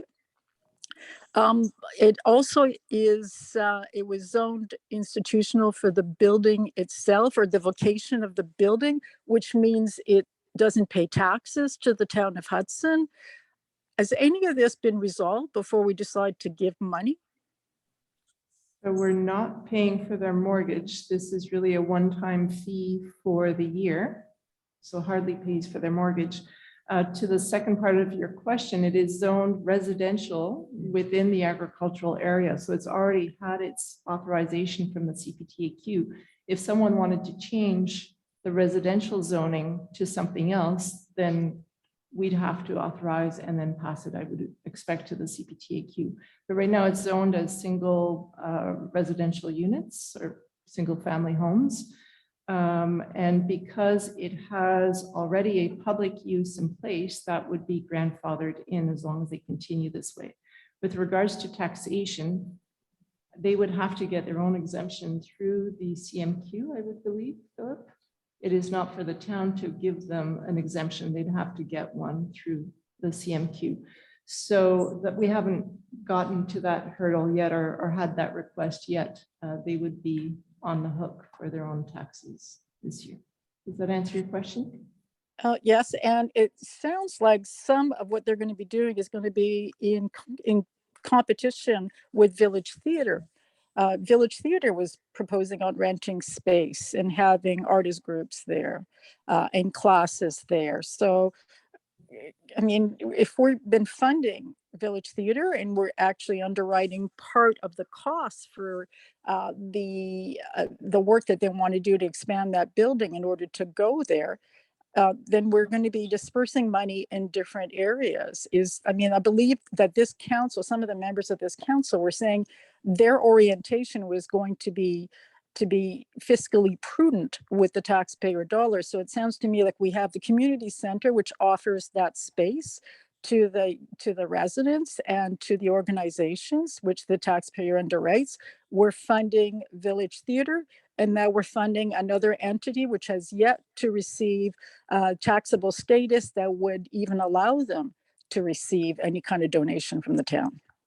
So I believe that their offering is complimentary, but I will let Reed answer the question. Yeah, the Village Theatre expansion and the Village Theatre itself, they cater almost exclusively to the performing arts. So acting, shows like that. And what the Arts and Culture Center is looking to do is fill the gap that the Village Theatre doesn't have. So we're looking at presentations of art shows. We're looking at potential of music shows. The Hudson Music Festival has expressed an interest in performing there. The film festival is also going to be using the space for its presentations too. And with the Village Theater, we have to keep in mind that they're pretty much busy 24/7, 365 with shows. They're either putting on a show or they're rehearsing for a show. So getting a space there can be quite challenging. And the same can go for the community center as well. And this is a private group of citizens that saw a need in town, and they're looking to fill it. Who are these people, Reed? Thank you for the answer. It's members of the arts and culture community group. I don't feel completely comfortable revealing their names. I think I would rather let them do that themselves. And I'll let them come forward and present their plan more fully, because I feel that they can explain it much better than I can. Okay, so if I'm to understand it, what we're doing is we're going to be giving taxpayer dollars to a private business. It will be a nonprofit organization within months. But you approved tonight to give this money without that status. So we're giving Well, money it's to a set private aside group. at this point, right? And then at what time it will be dispensed, I guess is discretionary. Okay, thank you. Thank you, Louise. That's it? Yeah, June, there's 2 questions in the room. Yeah, June, go ahead. Go ahead. You stood up. Oh. Yes, a new face. Hi.